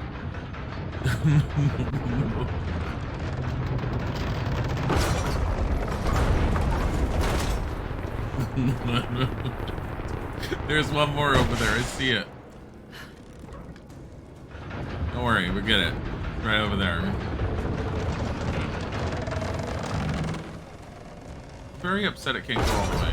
It's supposed to go all the way to that other one. Well, fuck that. I'm not doing that.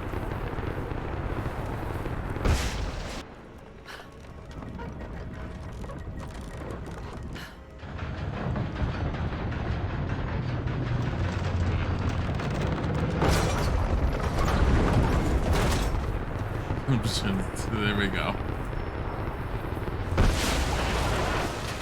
Wow. Made it through the gate by breaking it. Way to go, Lara. That did it. I found the ancient hidden city of Katesh. What did you do about it, Lara? I burned it to the ground.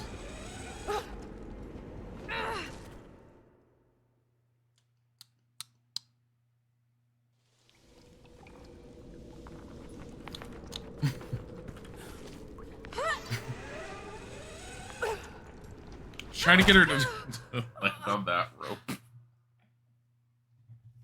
She won't grab it.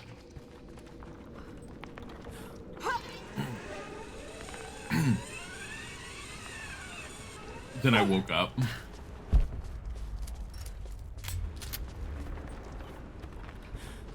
Look at that.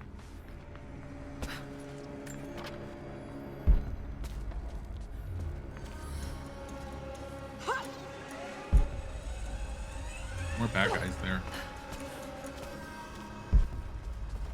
They're just all completely oblivious to everything now.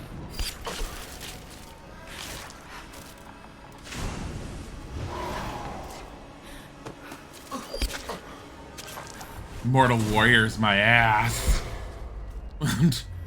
Hey, what's that? Mushroom.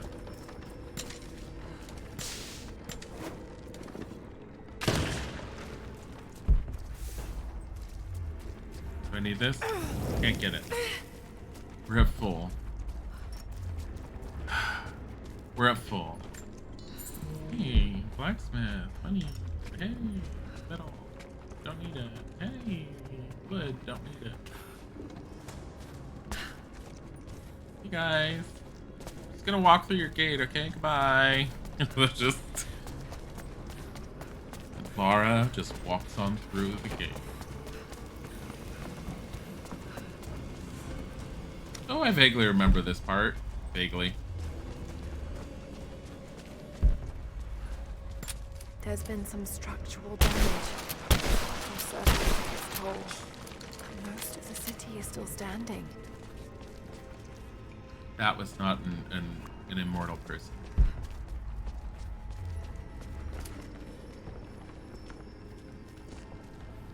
It needs to be pulled from the other side. Hey, look, I can learn more Greek by staring at another rock. Commemorates the dead lost in the battle. It looks like every other those one. that died after of disease and starvation. I don't believe her.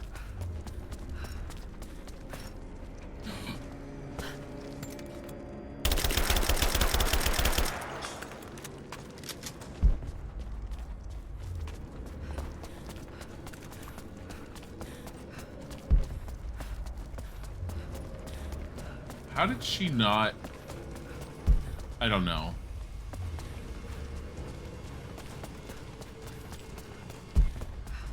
I'm a little concerned for her.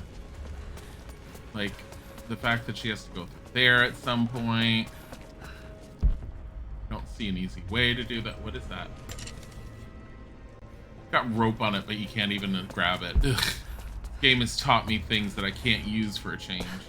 Oh, hey. Hello. Look, more skills. Before I even held you, I almost lost you, Lara.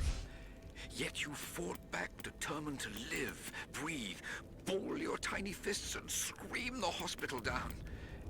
It was the best noise I ever heard. When I went home that snowy night, I cooked myself a steak. Then I drank half a bottle of whiskey, tried to make snowshoes out of tennis rackets, and fell asleep with the cat. I was so damn happy. I think I must have heard that story about a dozen times, and I could hear it a dozen more. Your dad's weird. I wish that could have lasted. I wish we'd had more time. They just need to let go of the past, she says.